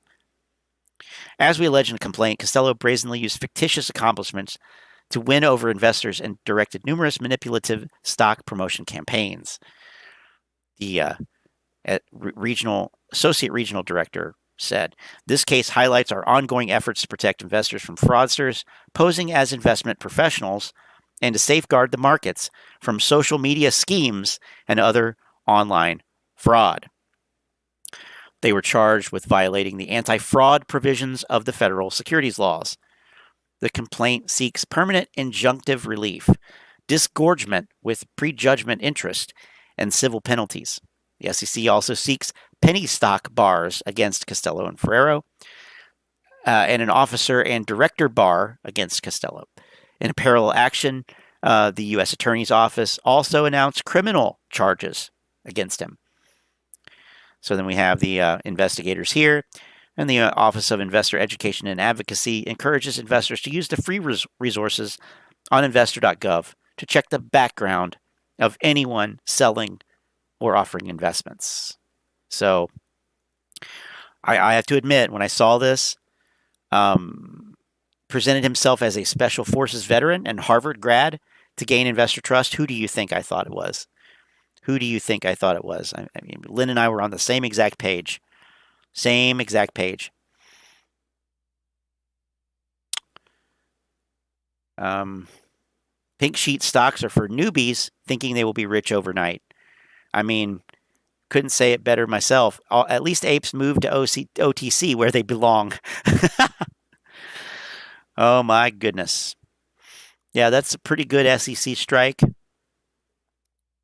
Dragon's Dogma says, this is why I can't wait for the market crash. It should clear all these pumpers when the line only goes down.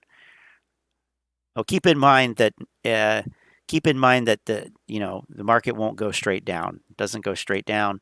So you'll have these rallies, these pops, and it will instill false hope like it did the last time, a few weeks ago. So, and that's, a lot of that is short covering. It's that cushion effect. Yes, Manny, it was Al, obviously, who we thought it was.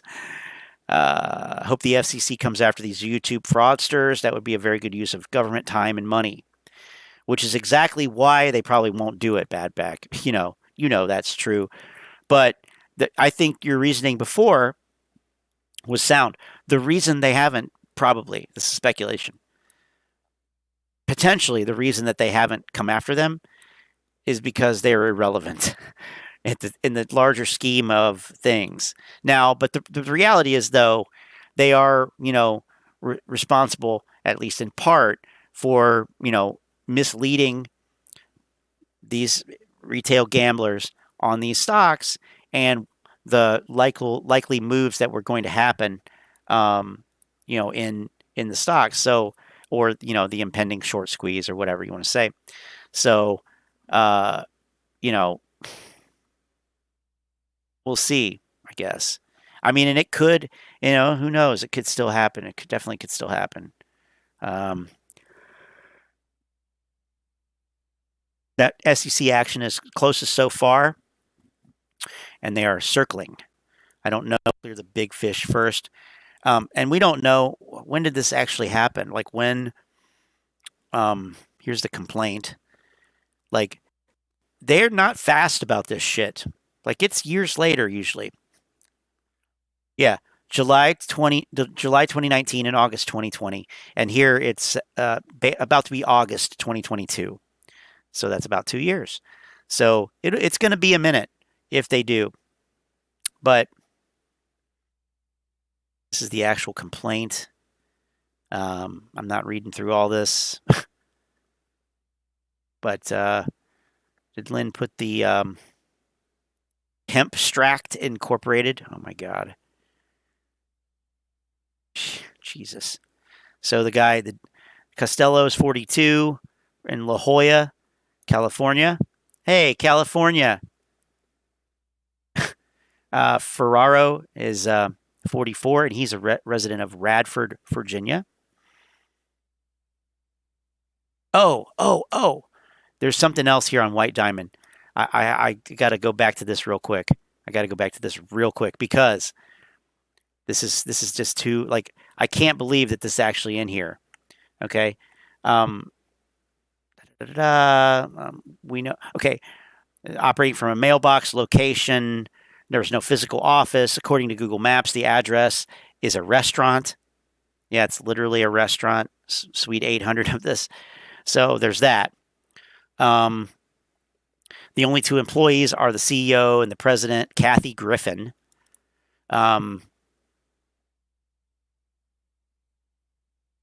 Okay, a group of people on Twitter continually pump GTII. A few of these consistent pumpers are Dirty Randy 691, Albie Brewster, NTBD4A, Bitcoin Agile, Chris 91480-831, and Ham Short Killer. Remember him? We saw him the last stream. Somebody was reading tweets by Ham Short Killer, and he's named in this research as a continual pumper. And there's one by the name of Jackass. Previous account got banned. In less than 2 months, he's already made over 2,000 tweets. 90% of them are promoting GTII. So that's Ham Short Killer. Sorry, that's Ham Short Killer. Right there. This type of promotion is likely the reason for the recent rally in the stock. Okay? So what can we say going forward here? What is the reason, likely reason for this? What started happening about a week ago? About a week ago, I guess. So I just thought that was hilarious. Ham Short Killer. It's not every day that, you just recognize some random Twitter handle. What? La Jolla Model 3 dude, that's near where you are, right? CA represent, too close to home. Props to Scott Allen for pronouncing La Jolla correctly. Oh, yeah, man, I've been to the, what is that? The Children's Seal Pool or something like that there. Is that in La Jolla? I've been there. Sounds like Clove 2.0. Yeah, it kind of does. That's another one. Clove. Smoking some cloves. Oh, boy, look at that. Holy shit. I mean, I don't know what I'm surprised about.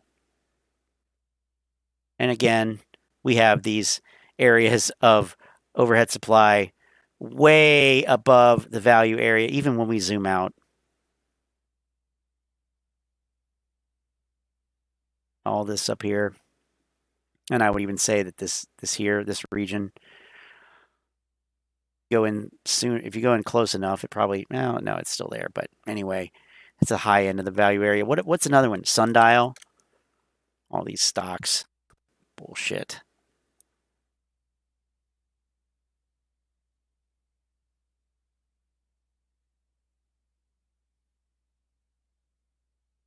Look at that value area. Holy shit. I mean, of course, this is back in 2019, but I mean, shit. Wow. So this is the right around the time of the GameStop squeeze. It was right in here, roughly, not exact. GameStop is here. Sundial was here. And what do you know? It never got anywhere close to that. I mean, we have to do this. I don't like doing this, but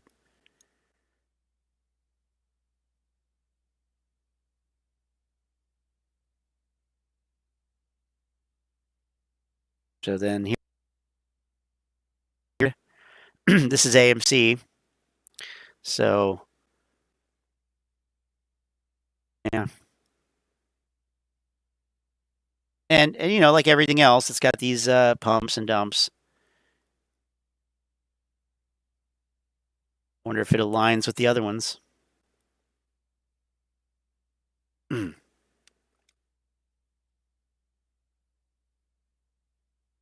it's more consistently a downtrend. BBIG. Oh, sub $1. Damn.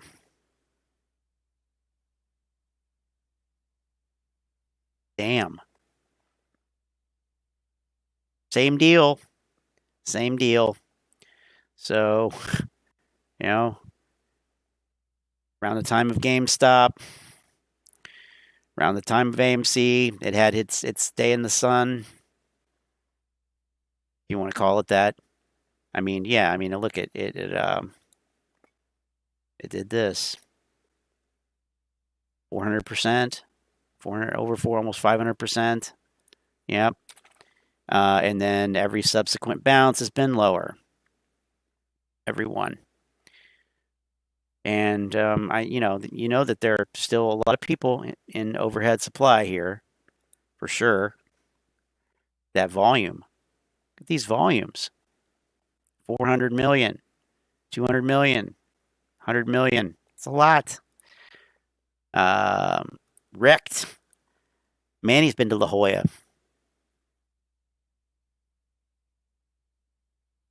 That damn alkaline water company.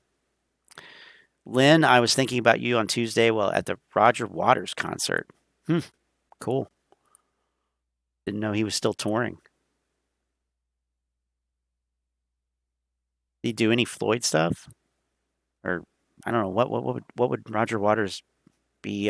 Does he have new material? Let's see. What about ATER? Remember that one? Oh, okay. Same story, pretty much. Oh. Looks like there was an ortex short squeeze signal. I remember putting this on there. I actually remember putting this because I was like, this is ridiculous. So right here, where the line is, and this marker, whatever that marker is, that's where the ortex short squeeze signal was. And look what happened afterwards. After that, I mean, you can't make this shit up. Ortex is such a joke. There's the ortex signal. Yeah, where's the damn squeeze? Yeah, you missed the squeeze. Ortex retail investor the squeeze. They were late. They literally called the top. I mean, basically, they called the top of that little pump. Oops. And now again, it's $1.25. I mean, it only got up to about $16 then. So let's see.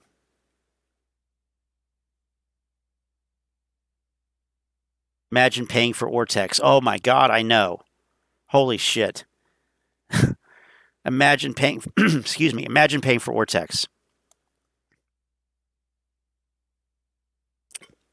Imagine paying for any service that tells you that there's going to be a short squeeze. Imagine being someone who is so obsessed with short squeezes that usually don't pan out, don't ever happen, that you would pay that much for Ortex. I mean, there's a lot of imagining there that I can't do. Like Ortex,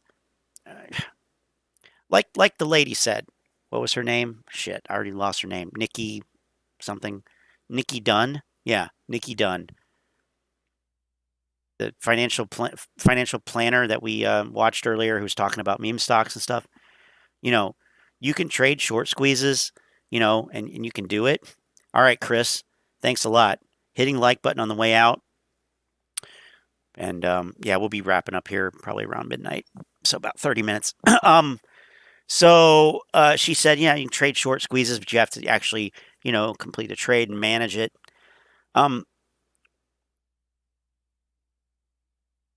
But I don't know. And I'm not saying I've never participated in them, but the idea of forcing it to happen, and that being the whole thing, like what's his name?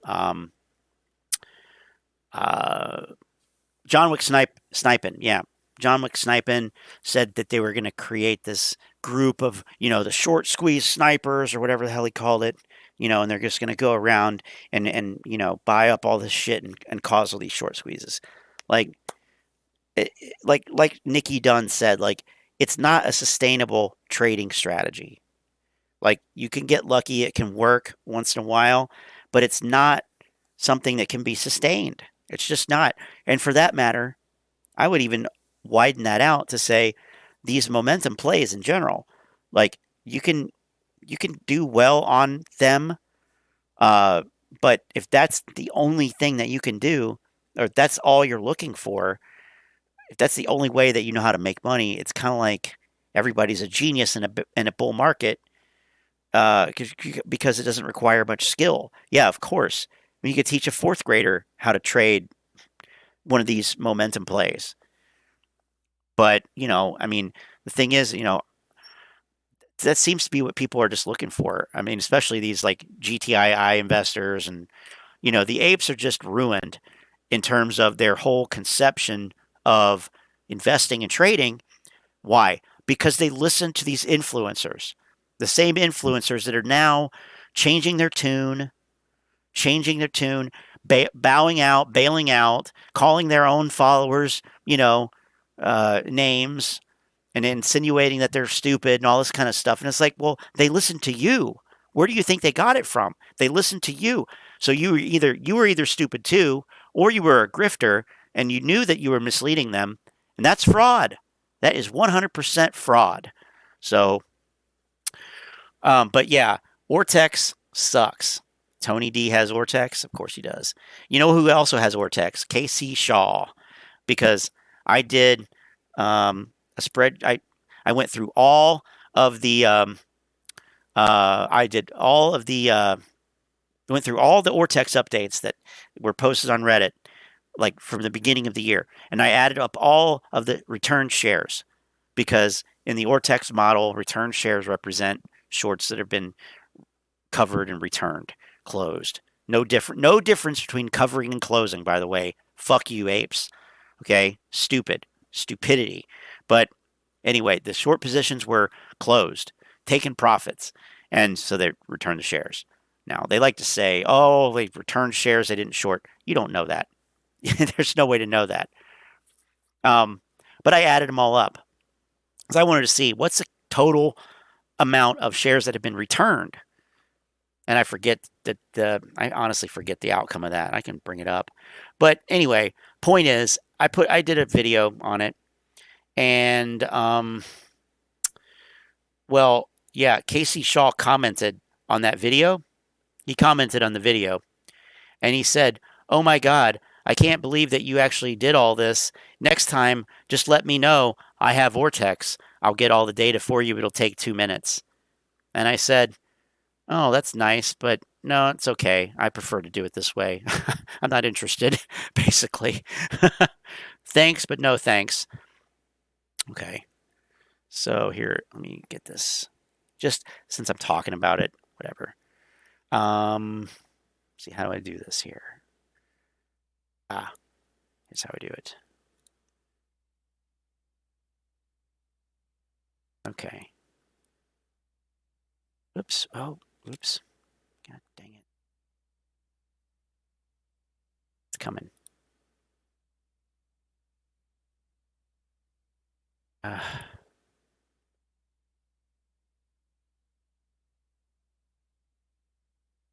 It is.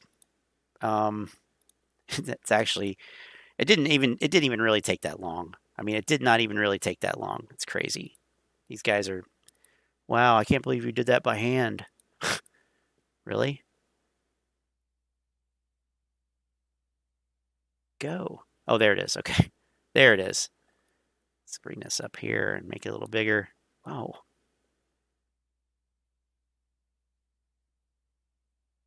So that's, yeah, you can see that. Okay. Oops. So yeah, no, so it wasn't the whole year. It was, oh yeah, it was. It was from January 3rd to yeah, the 11th or whatever of May. And I came up with from 1/3 to 5/11, there were 155 million shares returned, 217 million shares borrowed, returned percentage of 71.42, and a net change of 62 million in the positive. So I don't know how useful this data really is, but the point was really it's another way of saying that shorts have been covering. You know, there's no way that they borrowed 217 million shares and returned 155 million of them that they did not short. That makes no sense whatsoever. They don't do that. So, and I threw the AMC price in here as well as volume. And I guess I was trying to look and see if there are any correlations, like to see if the net change of borrowing, you know, resulted in anything, or if the lowering of borrowing, the returning shares correlated. And I don't remember what I came up with, but just looking at it off the top of my head here, I mean, it should be offset, if anything, because that return shares are T+2. Anyway, yeah, Casey Shaw was trying to get me to use his ortex. And it's like, no, it's okay. Lame. JWS, Last Hope is a penny stock. He will leave YouTube soon. So is he in this GTII as well? All right, here's CSI on GTII. CSGTII. What's up, everybody? It's the Common Sense Investor coming at you with another video. Make sure my TV was off. That was my light. Okay, in this video, we're going to talk about AMC. We're going to talk about Hycroft. We're going to talk about Wyckoff Mining. We're going to talk about GTII and what they all have in common. First off, shout out to my partner, Frankie Muhammad. Okay, Frankie. My partner? I think we'll be okay with 480. Just released a video on conviction. I would like everybody, if y'all don't mind, go check him out. And if you're not a subscriber, subscribe. He's a real OG, and he gives it to us raw. All right? But in his last video, he talked about conviction. And I go back to an earlier video of mine where I told y'all the Discord was discussing GTII. And they all was getting ready to jump in. And I said, wait a minute. Why are y'all talking about GTII? And they told me that it was in a short squeeze. And I said, okay, it's in a short squeeze, been in a short squeeze. AMC's in a short squeeze, Ape's in a short squeeze, everything's in a short squeeze. Why are we talking about GTII today? More like a squeeze. Somebody else said, it's all over YouTube, or all over the internet, all over YouTube. Everybody's talking about it. Okay. Now, everybody sure is all over the internet talking about it. So we need to start jumping into GTII because the people on YouTube are talking about it. And you can. And I have. I'm in a stock right now that I have done absolutely no DD on. AVCT. All right. I just said, fuck it, I'll jump in. I'll throw $20 in, $25 in with y'all. And it's like a big old pot. Now let's see what happens.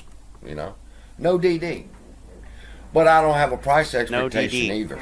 That's okay. But when it comes to AMC and Ape and I'm not sure about Hycroft. How high Hycroft can go depends on what that report Wyckoff Mining. But anyway. Come on, CSI. Got to have conviction. And people can't tell me. Nobody is even talking about how many shares are short in GTII. Now, I bought some, all right, because I seen it was a short squeeze. I went and looked. I said, okay, this might be worth a few dollars when it comes to the shorts covering. Is it a short squeeze? But there's a bigger aspect in play or is it going on with GTII. Wait. I know what he's going to say. It's a pump and dump, right? That's what he's going to say. I mean, I don't know. Oh, it didn't come up that time. Didn't come up that time. Last time I just typed OTC and it came up. There it is.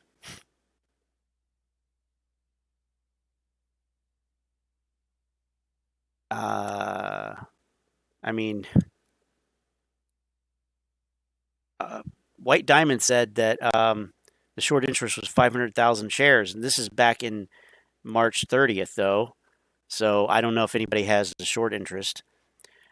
You know what? Dragon's Dogma would be, it's kind of ironic, you know, it would be interesting to have Ortex just to see this. But you know what? They probably don't do penny stocks. I don't know if they do or not. But 500,000 shares on, 230. Well, I guess I don't know if that's accurate, but it says here 195 million float. Now, if that's true, that the float was 41 million back in March, end of the first quarter, and at the end of the third quarter, now today, September 30th, the float is 195 million. Well, that's not a good sign. But look at this volume, relative volume. Down here, we're talking about 149,000, 91,223,000. Now we have 6 million, 8 million, 7.5, 6.5, 8.5. So that seems like just momentum to me. I don't know. Could be short covering, but anyway, this is why they call retail dumb money. Doesn't even know the name of the company, but sure, let's throw some money on it.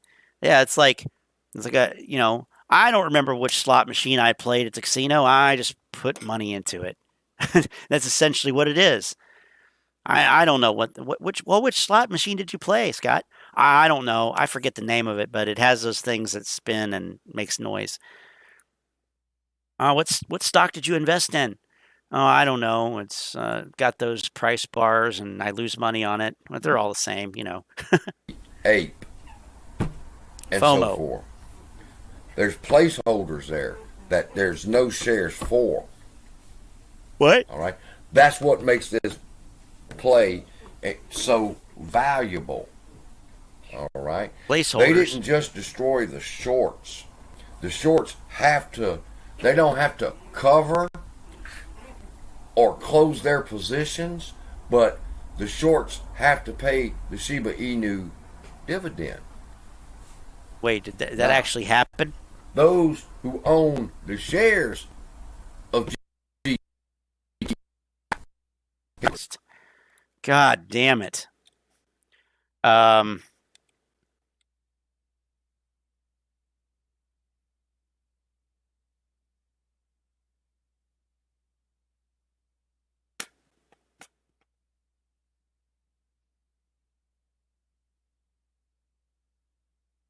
Okay. So they did in July. Okay. But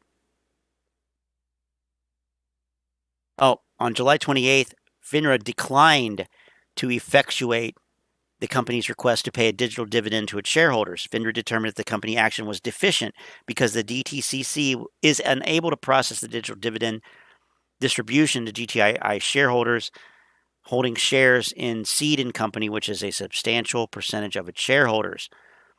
The company is simultaneously assessing other ways to deliver a digital dividend to its shareholders, as well as whether or not to appeal FINRA's corporate action. The company urges its shareholders to continue filling in and submitting the dividend request form so that the information is complete and current in anticipation of next steps. Okay.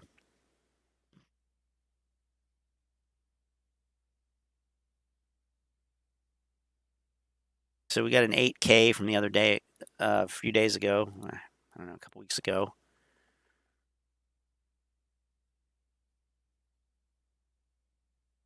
Mr. Michael Val, a member of the board of directors, passed away unexpectedly on Monday, September 5th from natural causes after recent heart surgery, as he never fully recovered from post-operative complications. Okay, but they put out an 8K for, I guess yeah, okay. Well, that's sad, but that's not what I want to know. This is from August 26th. Let's see.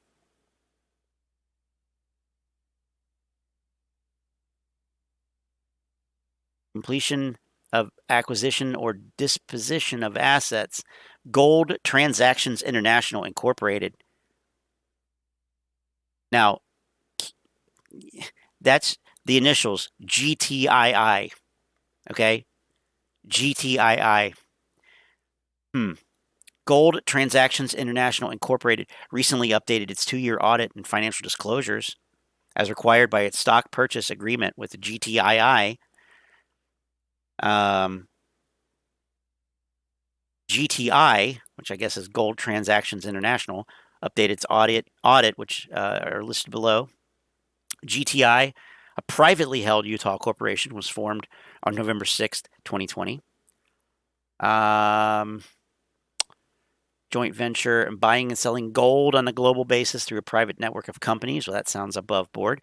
License agreement gave Gtii access to the private network, rights to market, purchases gold from artisan miners throughout the world, and transports, assays, refines, and sells the gold in the Dubai Multi-Commodities Center, a free trade zone in Dubai, but they're based in Nevada. This private network of security firms and gold buyers provides Gtii with access to small gold operations. Okay.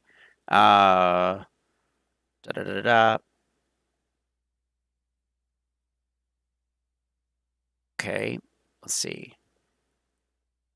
Competition, employees. The company currently has 2 employees and contract consultants. However, the officers, directors, and consultants have elected to defer wages and compensation until operating revenues are significant enough to support such payments. Risk factors, minimal risk factors, at risk for theft and fraud. Of course, they do not lease, rent, or own any property. So yeah, this is about let's see, license network. For the calendar year that ended 2021, they generated $128,000 in revenue. Pretty sure that we have people in the chat that make more than that.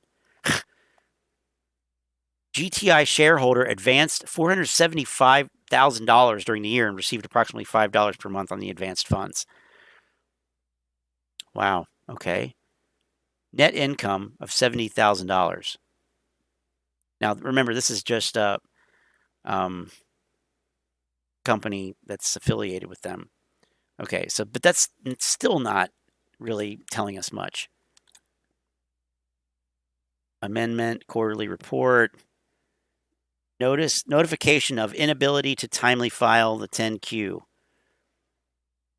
And then they file it the next day, it looks like. Okay, well, anyway, I don't know. I have to look into that. But at least as of, what was this, July 28th, FINRA declined to effectuate the company's request to pay a digital dividend to its shareholders.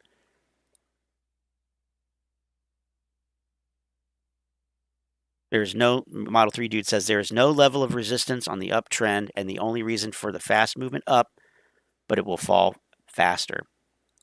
Playing games with the numbers. Yeah, I'm sure. I mean, why are they unable to file the report on time? They don't have any, they have no income. I mean, look at this. We can look at it.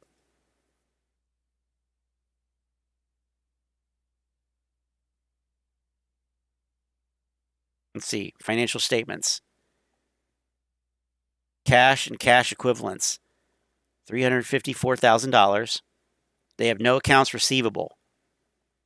They have no accounts receivable. They have no inventory.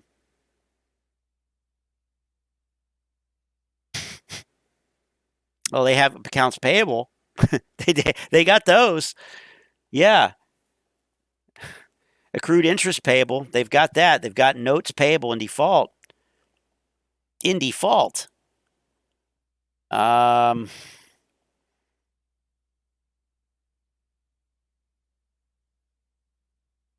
Preferred stock, $1. I guess. Common stock, 750,000 shares authorized, 750 million authorized, 257 million, and let's see, so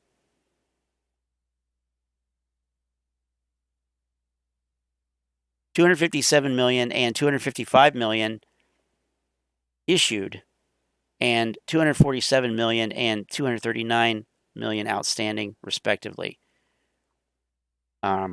Accumulated deficit $236 million. That right? Or these numbers? These are numbers. These are shares. Sorry. Let's see. Total stockholders' equity deficit, $5 million. Total liabilities and stockholders' equity deficit, $13 million. Revenues net, 0. Cost of sales, 0. Gross profit or loss, 0. Operating expenses, $981,000. So operating loss is negative $981,000. Well, at least they didn't have to pay income tax. That's one positive for no revenue, right? Good God. This is bullshit. Total bullshit, okay? My opinion.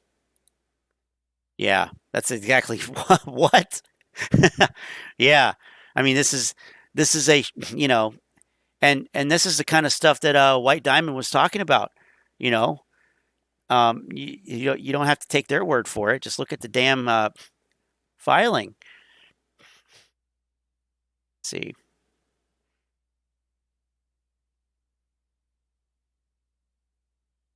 Cash flows from operating activities, minus $2.2 million.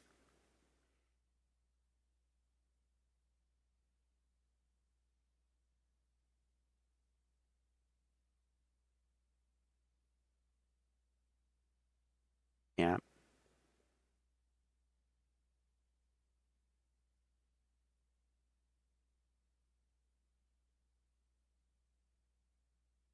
The company's consolidated financial statements are prepared using U.S. generally GAAP applicable to a going concern, which contemplates the realization of assets and liquidation of liabilities in the normal course of business. The company has not yet established an ongoing source of revenues sufficient to cover its operating costs and allow it to continue as a going concern. The ability of the company to continue as a going concern is dependent on the company obtaining adequate capital to fund operating losses until it becomes profitable. Now, I'm just going to jump in here and say, well, you know, they actually have to generate revenue first, because AMC is a company that generates revenue. They're not profitable. These people are 4 steps behind that. The company is unable to obtain adequate capital. It could be forced to cease operations. These conditions raise substantial doubt regarding the company's ability to continue as a going concern. In order to continue as a going concern, the company will need, among other things, additional capital resources. Management's plan is to obtain such resources from the company by obtaining capital from management and significant shareholders sufficient to meet its operating expenses and seeking equity and or debt financing. So, and they blame COVID, of course. So anyway, yeah, you know, it's pretty bad when their own financial statements say that kind of shit. But Frankie carefully researched the stock. Exactly. Well, he obviously didn't look at the latest quarterly filing. Yeah. Now, Dragon's Dogma says, about Ortex, it's dangerous because it provides live estimates before 2 days settlement. Then you get huge changes once it gets settled. That's how you get those crazy numbers and nothing happens. Right. Well, from what I understand, the return shares numbers are indicating shares that would have been returned 2 days prior. So, but the AMC pumpers, I don't know if they don't know that or if they never looked into, because that's one of the things I wanted to know right away. Where are they getting their data? What does it actually tell? How does it correlate? So, you know, I mean, I looked into it, and I mean, Ortex even said on Twitter once, return shares were not bought today because they don't get returned until after they settle, which is 2 days after the trade. So, which is exactly what you're saying. So when you see that it says live updates, that live update is of the share being returned. It would have been returned then to the lender. But I mean, that doesn't even make sense. I mean, I guess it does, but it's on these meme stocks is bullshit anyway, because the utilization has been 100% for months. So, and they don't explain that. They don't ever explain that. How is that possible? What's happening? If I bought Ortex and something was pegged out at 100% for months, I'd be fucking pissed. Tell me why. Why is the data like this? Or figure it out and let us know, because it's not useful. What usefulness is there to fucking 100% utilization? Like, clearly it's not, because the number of shares on loan goes up and down, but the utilization stays the same. Explain how that. I mean, I'm not saying it's not possible. It's entirely possible. But if I paid for that shit and that one indicator was basically useless, I'd be fucking pissed. Nobody explained it. No, they never did. And, and they didn't even want to say that, I mean, this is fucking, these people on Reddit especially, they don't even want to admit that returned shares represent short covering. I mean, it's not necessarily 100%, but that's what it is. They didn't want to mention that. So, I don't know. And then, like somebody like Shart the Vix, he turns around and says, "Oh, we have a net change and blah blah blah of minus 2 million, but shorts haven't covered. Shorts haven't covered. In my mind, shorts haven't covered." That was like as recent as like last November or some shit. Brain dead idiot. But hey, pay us for the service, right? I mean, yeah, Ortex is a scam. Ortex is one of the biggest FUD players in this whole thing. Because think about it. If they didn't have Ortex to give them these numbers, that give them this hope, to tell them that there should be a squeeze, which is bullshit, how would they know that? They wouldn't know that. So Ortex is to blame, really, ultimately. I've said that before. I think Ortex is in on this whole thing. I have no proof of that, but it would make sense. Ortex was founded by a Wall Street guy. So Ortex is part of the game. They are part of the game, 100%. They're slime balls. They're Wall Street cucks. They are bad. They're part of the problem. They are part of the problem. They are part of this problem of shit data that everybody talks about. Well, people talk about from time to time. The disadvantage that retail investors have with data, which, by the way, I don't think is the determining factor between whether you make money or not. I don't think it is. But nonetheless, the whole, I mean, Wall Street in general is, the way everything is set up, to me, is pretty much bullshit. Like, I don't really like it. That being said, I don't really care, because that's the way it is. A lot of shit is fucked up in our country, in our world, and I'm not saying it's unfair. I'm not saying that, but what I am saying is that you have a private market that's run by private entities. Basically, it's not a public market; it's a private market. Everybody along the way is taking their cut. Nobody's doing anything as goodwill. Everything is done to generate profit, including providing the data. That the literal data of the trades and the price and the quotes is a product that's sold. So it probably will never change, and I honestly don't care. But is it the best and most efficient way? Absolutely not. Absolutely fucking not. You wouldn't need something like Ortex to gouge retail investors if it were. But I don't even know really how useful it would be to know the short data more frequently anyway than the two times a month that it comes out from the exchange. Because even with like Ortex, it's still not really that useful. I mean, last year I said I want to talk to somebody who actually uses Ortex and makes money, and I couldn't find anybody that was willing to talk to me. It's probably because of me, not because of the Ortex thing. The only way we can get accurate data is SEC makes themselves make all the data daily recorded and available to the public. And excuse me, and I just don't see that happening for a number of reasons, but I don't even think it would be that useful. I really don't, because you still have people trying to follow something, and you'd have it creates a whole other regulatory layer. Excuse me. God damn. And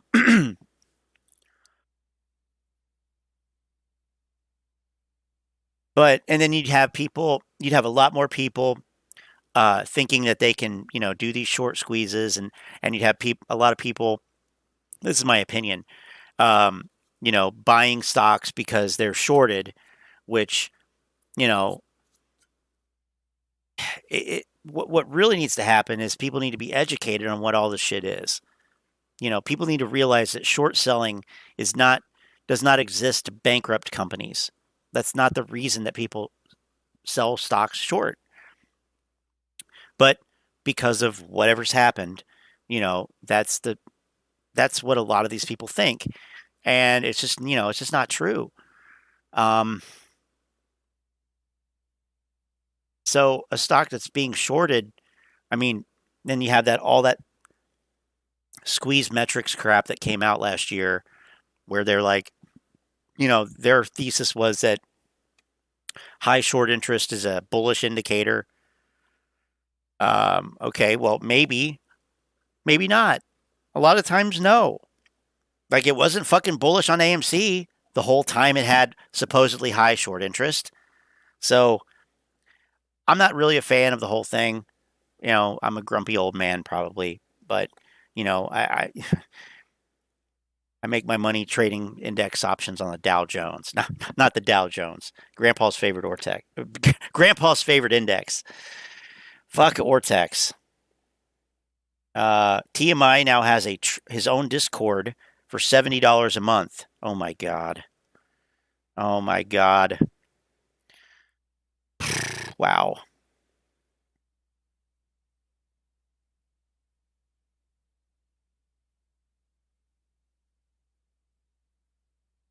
TMI is just a kid with a bunch of kids following him.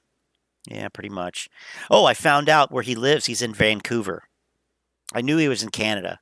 He's in Vancouver. So, FYI, if you're ever in Vancouver.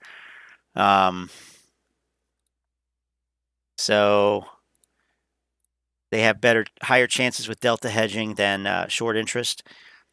Yeah, maybe, unless the market makers and options market makers, like they did for the meme stocks, and I have a video on that. You may have seen it. I have a video that it actually has a source from. It's a guy from Virtu and another guy from, I think, Interactive Brokers. Two insiders. They talk about how typically, how they would hedge these stocks. The options, how they would hedge the options by buying or selling the stock, right? But because of the funky implied volatility in the meme stocks, the implied volatility was making it so that straight up hedging by buying and selling shares was resulting in losses, because you would see the price go one way, and so the call or put would decrease in value, but implied volatility would remain at an elevated level such that it would keep the option contract premium higher, so the shares alone wouldn't cover it. So what they started doing, and this is a way normally that they do it as well. Everybody assumes that they just buy and sell shares because of a gamma squeeze thing, but it's one way.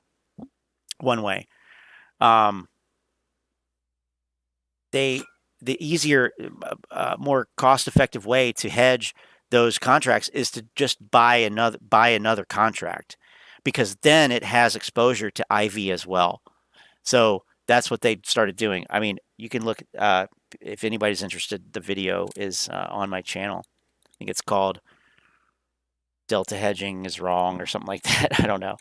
But, and just as kind of an aside to that too, well, anyway, that's what they said. That's sourced.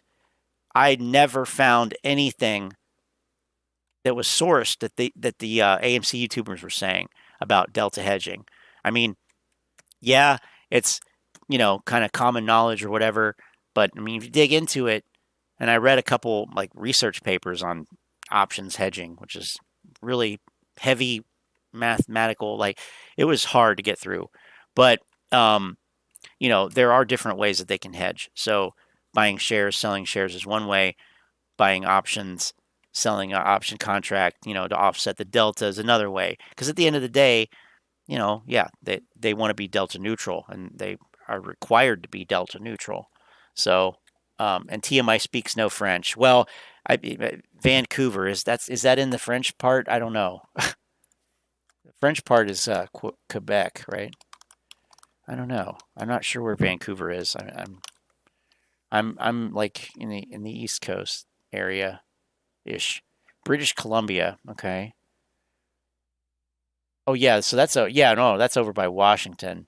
It's over by Alaska, right? Kind of. I don't know. Yeah, it's northwest. So that's not Canadian, I don't believe. But I went to Montreal a few years ago, and that's pretty heavy. There's a lot of French there. It's pretty cool. I don't even know if he sounds Canadian, to be honest with you. Maybe I don't know. Maybe it's a stereotype. Those that are just placeholders in our accounts, they can't give you the Shiba Inu coin dividend. Why? Because it's protected on the blockchain. They're going to know how many they're issued. And when... Well, but everything that I see here says that they FINRA declined to effectuate it. Let's see, that's the last update. Crypto exchange Global Tech Industries. Oh, they're a crypto exchange now? What?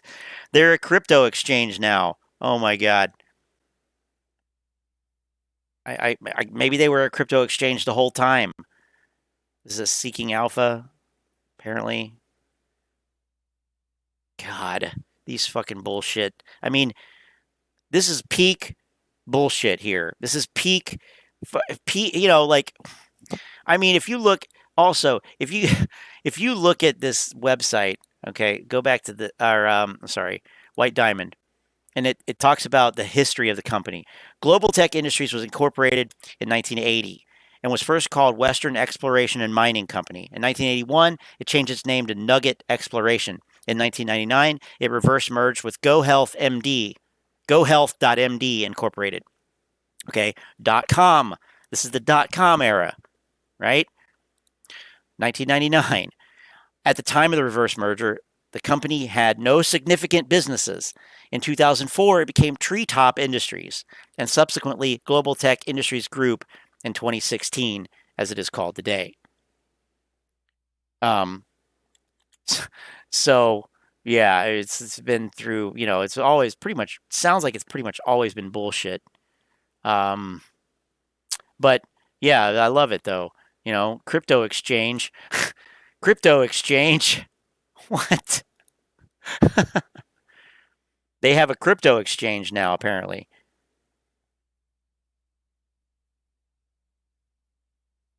Crypto exchange. Shiba Inu dividend. Oh, they have a subreddit? Of course they have a subreddit. Jesus Christ. That's how you know the end is near. You must be 18 years or older to view the GTII community. Wow. Holy fuck. Adult content. What is it? A bunch of people hanging themselves or something. I don't know. What the hell? Come on. Fuck you. Don't even care this much, but oh my God. Wow. Spoilers. Declared a crypto special dividend. I mean, this is old though. It's from 5 months ago. I mean, yeah, these people are going to get fucked just like they got fucked on everything else. GTI just closed at 531 for the day. 74.1% gain. Next week will be a significant gain. How it works, right? They only go up. Oh my God. Naked short squeeze. Here's the IOUs they're talking about.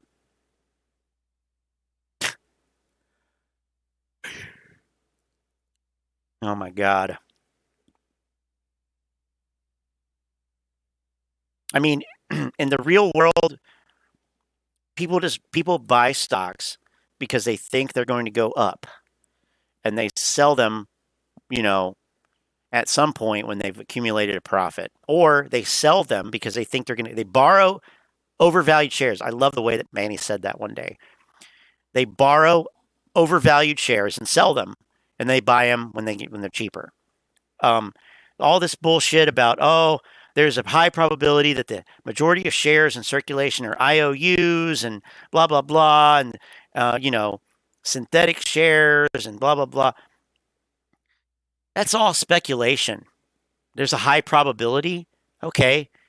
Yeah, well, if we're dealing in probabilities, which we always are, I feel there's a high probability the stock will go up. That's the one that matters. Who cares? Anything else, it's just bullshit speculation. I mean, at least you can say with pretty definitive certainty that this company fundamentally, there are no fundamentals. There are zero fundamentals. There's no revenue. There are 2 employees. They're both executives. There's no revenue. I mean, that should be short squeeze imminent 4 months ago.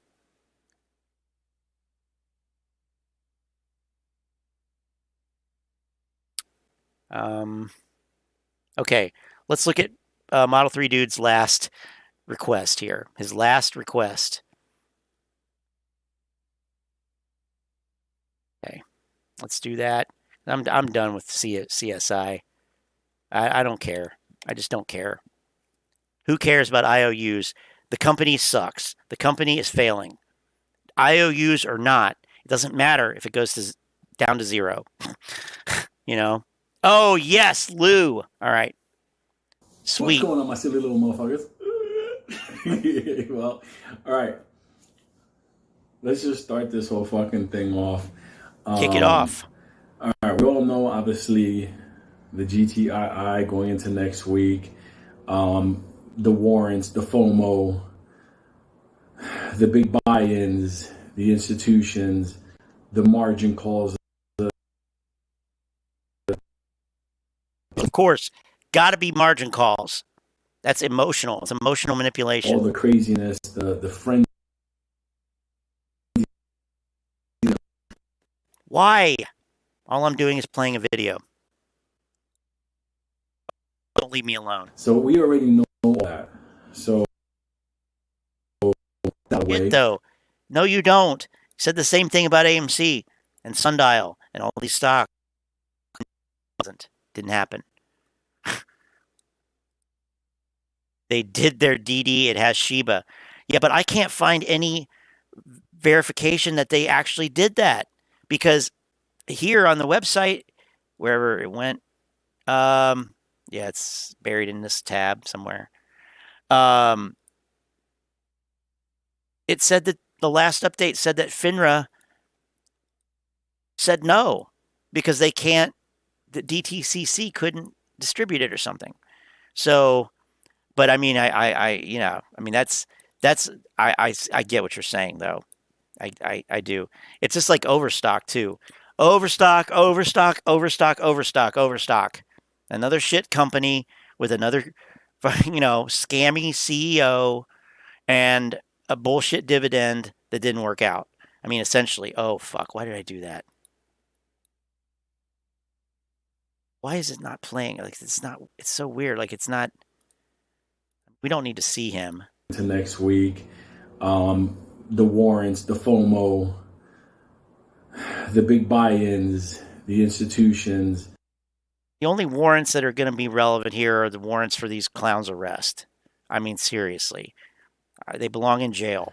The margin calls are basically going to be hit. So basically, all the craziness, the frenzy that's going to happen over the weekend.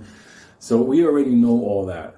So now that that's out of the way, like I said, people keep asking about. I'm happy to do my part to kill the dream. Like I said, the White Diamond research is in the description. Now I know I got to put out a video tomorrow. That's bullshit. You guys have to understand something. And I'm going to tell you this from the bottom of my Puerto Rican heart. This is OTC. There is no halts on this thing. Understand, this shit starts ripping because people start buying this. They can't take us through the dark pool. They can't do nothing. So to put a bracket on this is not how it goes. This is just going to rip. Best guesstimation and then dump based on how much. Come on, is being follow through, Lou. It's gonna rip, and then it's gonna dump hard. Bought into. It's a frenzy. Have a number that you feel safe and comfortable with, so this way at the end you're not like, oh my God, I should have, whatever. Hey, this is one of these things. You gotta have a set mental price. Based on reality. Second I see motherfuckers 100,000, I'm like, no. But have the numbers. It'll happen. You saw what it jumped up to today. Today was nothing. It was a fucking joke. This was just motherfuckers' money's clearing. I said it this week. I said it on Williams' live stream. I said after 3, get ready. The guy who was talking to on the phone was like, why 3? I'm like, you'll be seeing that motherfucker go.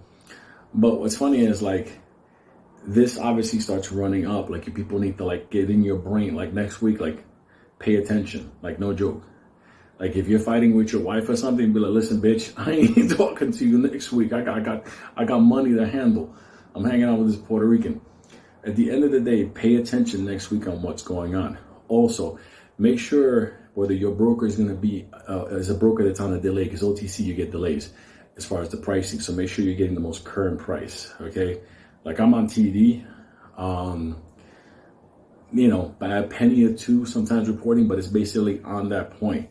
So keep an eye on that. I mean, the thing is, there's so many OTC stocks. It really wouldn't be that hard. Probably wouldn't be that hard to organize. And I'm not trying to give anybody any ideas. I'm not. I want nothing to do with it. To organize these pump and dumps, I mean, you want something that's not 2 cents, but a quarter, 50 cents, something that has low trading volume. Some outlandish, retarded shit. I mean, I really wonder. And honestly, I'm surprised that they haven't tried this shit until now. But ideally, something without, something that's, I don't know. I mean, shit. Let's trade the Blockbuster stock or the Sears Holdings or I don't know. That's yeah, that'd be cool, right? Build strategy is split it. One device, you look at the price. One device, you do the actual sell thing. So do what you need to do. Pay attention next week to what's going on. Remember, there is no halts. When they start buying back, it's going to be bananas. It's one of the things where, we haven't even gotten into the world where the prime broker has to start. I mean, remember, the CEO has 38 million shares, and this was in March. So, you know, he could have more, he could have less. It probably says that in the report. I'm not going to go back into it. Also, the company owes the two employees, the CEO and the chairman or whatever she is,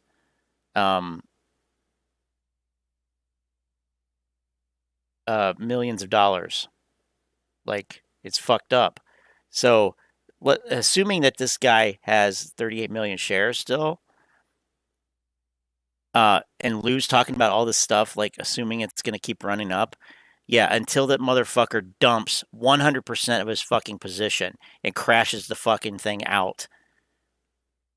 Like, does anybody look into this stuff? Does anybody do any type of fucking research before they do this shit? Like, seriously. Oh my God. My theory is crypto is dead, so they moved to OTC.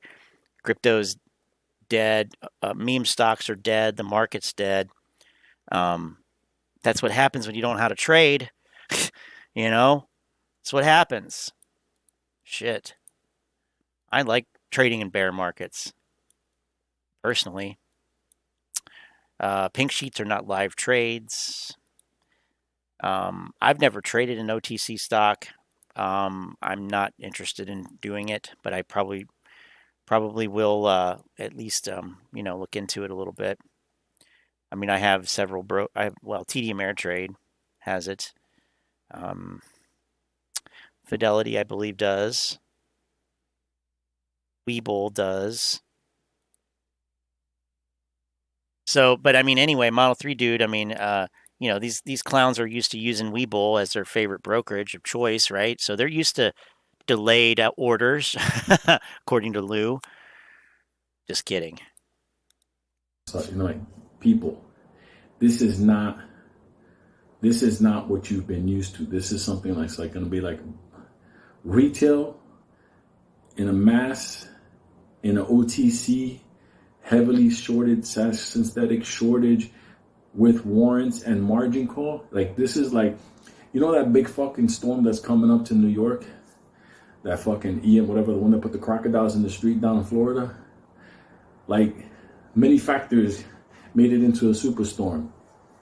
And then there was still a guy at the beach, like, that's a superstorm, ain't gonna do nothing. The motherfuckers, he got a stick, he's watching out for crocodiles in Fort Myers. But the thing is, guys, stop thinking, don't take this as a joke. Like, this shit can go from a certain boom, boom, boom, boom, boom, and fucking, oh shit, it's over? What do you mean it's over? That kind of stuff. So, come Monday, Tuesday, Wednesday, be on point. And then, like I said, the next play, everybody's already, FNGR. That's nothing compared to when this thing fucking starts monstering up. And there's other plays, as far as people wanting to know ahead of time what play, it's basically, when you start researching a play, okay, there's a lot of factors you have to. How much research do these guys actually do? I mean, it can't be much to look into. Beyond Reddit or something, beyond, social media. But wow. Right now, they should not be able to use the term research or due diligence. Like, they're not doing it. That's what you do. There's no big. There's like the old days. Oh, wait a minute, everybody's buying into this. Wait, hold on. What did he say? But right now, where the momentum is going, that's what you do. There's no big. There's like the old days. Yeah, that's what exactly. That's what I'm saying. They're momentum traders. That's it. That's all. That's all this is.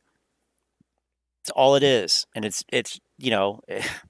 yeah, it can work. It can work. It can work, but it's not always going to work. And we saw that with all these Chinese, Hong Kong IPOs that have been pump and dumps. A lot of people got screwed. Yeah, you hear about people who made a lot of money, of course, but a lot of people lost a lot of money too. It's going to happen, on anything, but unless You know, you are trading companies that have strong fundamentals that are poised for growth, you know, at a time when, you know, the price is depressed, et cetera, et cetera. And that, you know, that may not mean buying it now. But FNGR 0.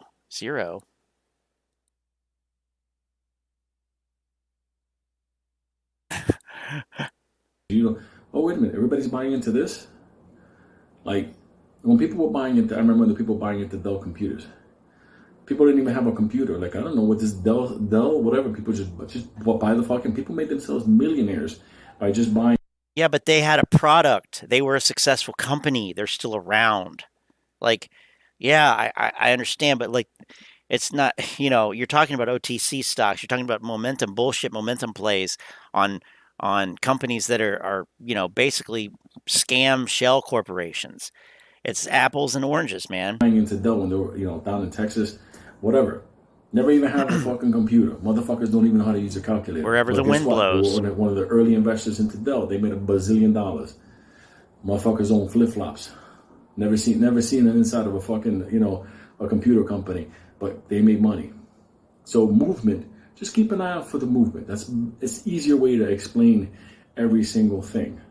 I have a couple of things on site right now. The problem though is with that is by the time, and somebody said this earlier, I don't know if it was Banny, if it was Model 3 Dude, if it was Bad Back, if it was Lynn or Antoinette or who, Chuck or Dogma. I don't know who said it. Could have been any of y'all. But they said that by the time retail finds out about it, it's, you know, by the time your rank and file, I'm paraphrasing, obviously. I don't remember exactly, but by the time that retail investors, by and large, find out about it, it's over. It's too late. You know, and they're buying in at the top, and they're going to lose money. I don't know who said it. Oh, Zero. You're Zero DD. Okay, thank you. Thank you. There seems to be a bit of a delay. I mean, there always is, but I don't know exactly how much. But anyway, Zero DD, yeah, for sure. Like, I would think that the financial statements, I mean, but of course, if you're playing a momentum play, I don't know what research is there really to do besides are people buying it? That seems to be the only thing that matters. It shouldn't be. I mean, who are your large shareholders? Okay, you got a CEO and another lady. So what do they have? Well, it should be on record. You can find out. So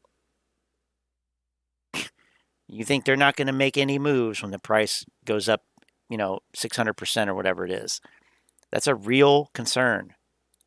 You know, but like I said, I'm going to ride this up. Lynn said it. Break. Thank house you. Money, hit, velocity, boom, more house money, continue. And I'm going to be the fuck out October or something. I'm going to be out. Fucking market's all crazy. Got motherfuckers. It's enough for nothing. He got motherfuckers down in Florida looking at the crocodile looking back at him. He's like, dog, chill, motherfucker. My ape is down. My money hasn't cleared for GTI yet. Fucking alligators. I don't give a fuck about you and your ape, dog. You're going down. Can you imagine that shit? Motherfuckers down there. Right, that's... God, he's such a fucking 13-year-old. I got to sell those on the fucking phone. This is a fucking fat... This is a fat 13-year-old, I'm convinced, with a medical condition that makes him grow facial hair. Okay, Model 3 Dude, you know what time it is. You know what this means. I'm preparing to kick the... I already have it up. What am I doing? Kick the song. There we go. Yeah, Lou is like a junior high schooler.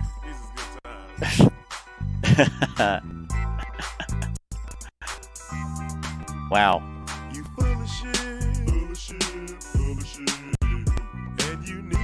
Who got them into AMC that got him? Wow. Wow. Ugh. God. Okay. I have to figure something out here. I don't know what's going on with my computer system, but holy shit. No, I'm not playing this from the internet. I'm playing this from the computer itself, and it's fucking up. Okay. Who got them into AMC that got him Ape Lou?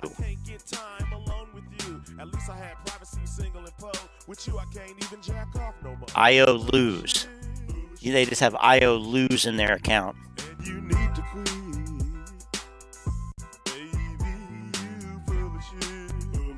Yeah, I know. I need to. I need to. You know. Well, okay. Listen, okay. I never really had much of a use to have stuff that would be good for streaming, and I run on a shoestring budget, and I like to get a lot of life out of things. So yeah, my stuff's not the newest, but I mean, but that point taken. It's time to upgrade. It is time to upgrade. The good thing about GTII is that we'll give some apes an excuse to sell and move on.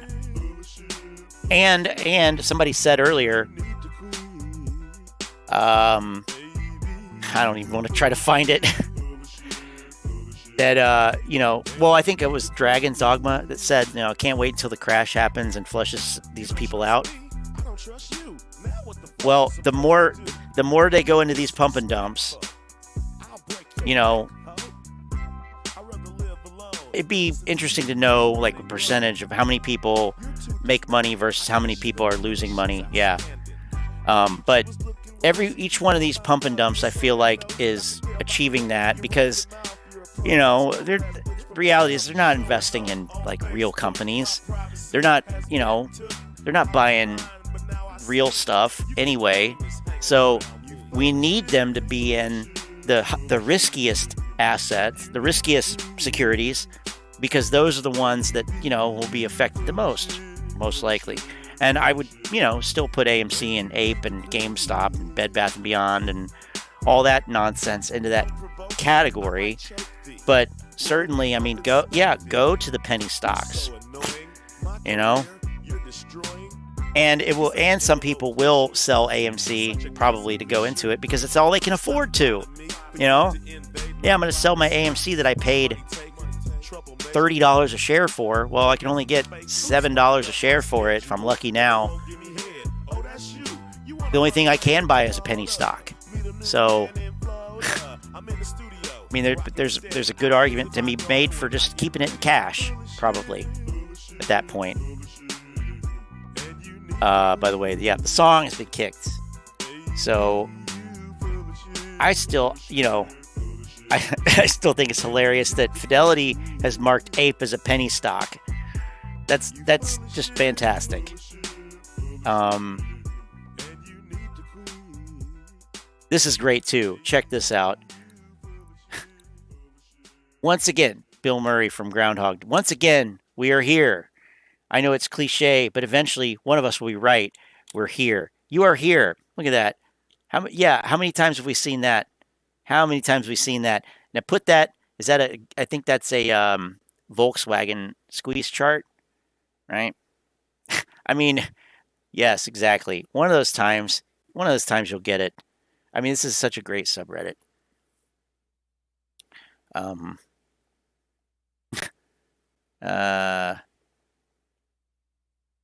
see. All right, one more of these out. So we'll see what happens tomorrow. I may or may not try to do this again. Their Pizzagate moment is nigh.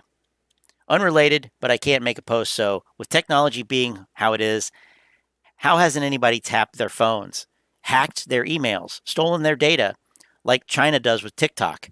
Like, if one of the apes tapped in and got inside info on what is really going down, I assume the hedge funds do it. I am in no way saying this should happen at all, as I believe everyone should have privacy. But I'm wondering If you guys think this sort of thing happens, like tapping into conference meetings or something, I don't know. I'm high. There meaning hedgies, Bed Bath & Beyond higher-ups, even Ryan Cohen's cell phone. I don't know. Oh, my God. Lynn said all the good shit. She probably smokes all the good shit, too. You said that... fuck, now I forget.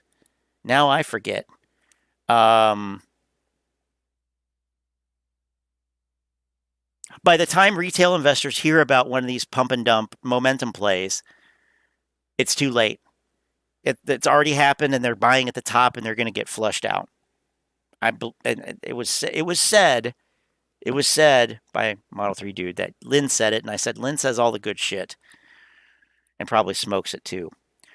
I wasn't lying when I said moon or zero. I held at 72.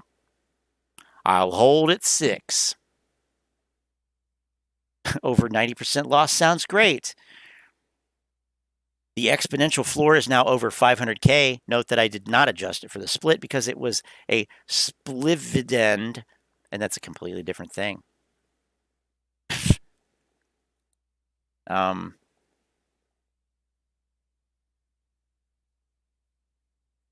Okay, last one, I promise. Hopefully not FUD to the members of this community, as I've been a long-time holder, but I would just like to be frank about how I'm feeling today.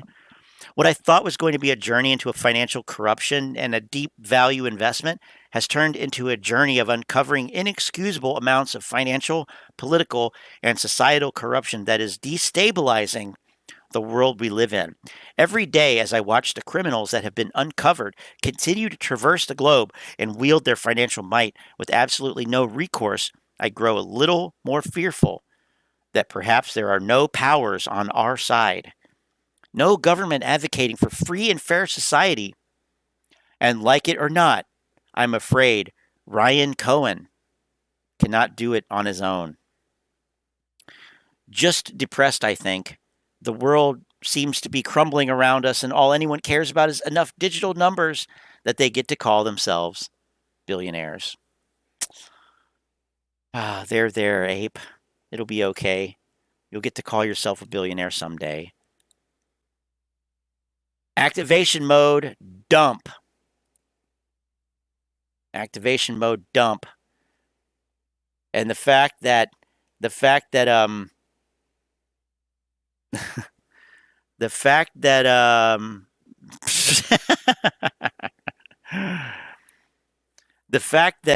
yeah, as a result of diamond hands, you have $5.63 available, and you lost $373,000. Awesome.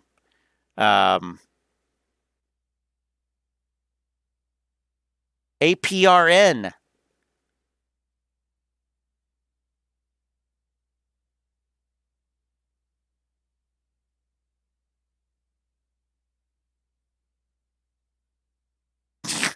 This is my last AMC update video. I'm not going to be talking about AMC more. It could go up 500% in a single day, and you will not find me making a video about it.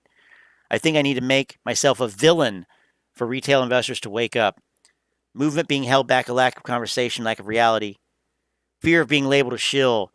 Many people scream to the sky the shorts are fucked, when in reality they're not. Shorts have made a lot of money over the last year. Hedge funds make money both ways. I know a lot of people are angry because they're bag holding on AMC. When the 3 letters AMC gets said out loud, I feel a physical reaction. When I finished the stream, I was angry. I said, fuck you guys, suck my dick. Instead of thinking, this crime is not why I'm not making money. The cultish mentality of AMC holds us back. Let's stop being victims. But, you know, it's too late. It's too late. Too late. All right, guys. Have a good night. I'll see you, at the very least, I'll see you all on Sunday for the futures. It should be a decent one. So glad my trusted agent doesn't know I'm here. Probably a good thing. Antoinette coming in for the late stream laugh. I like it. I like it. All right, Dragons. Thanks for being here, my friend. Appreciate it. We'll see you on Sunday for futures. Maybe tomorrow if well, you know, if Bam ever gets that computer to me. So anyway, have a good one. We'll catch you later. Do some DD. Check out White Diamond Research. I'm a fan. All right. Later.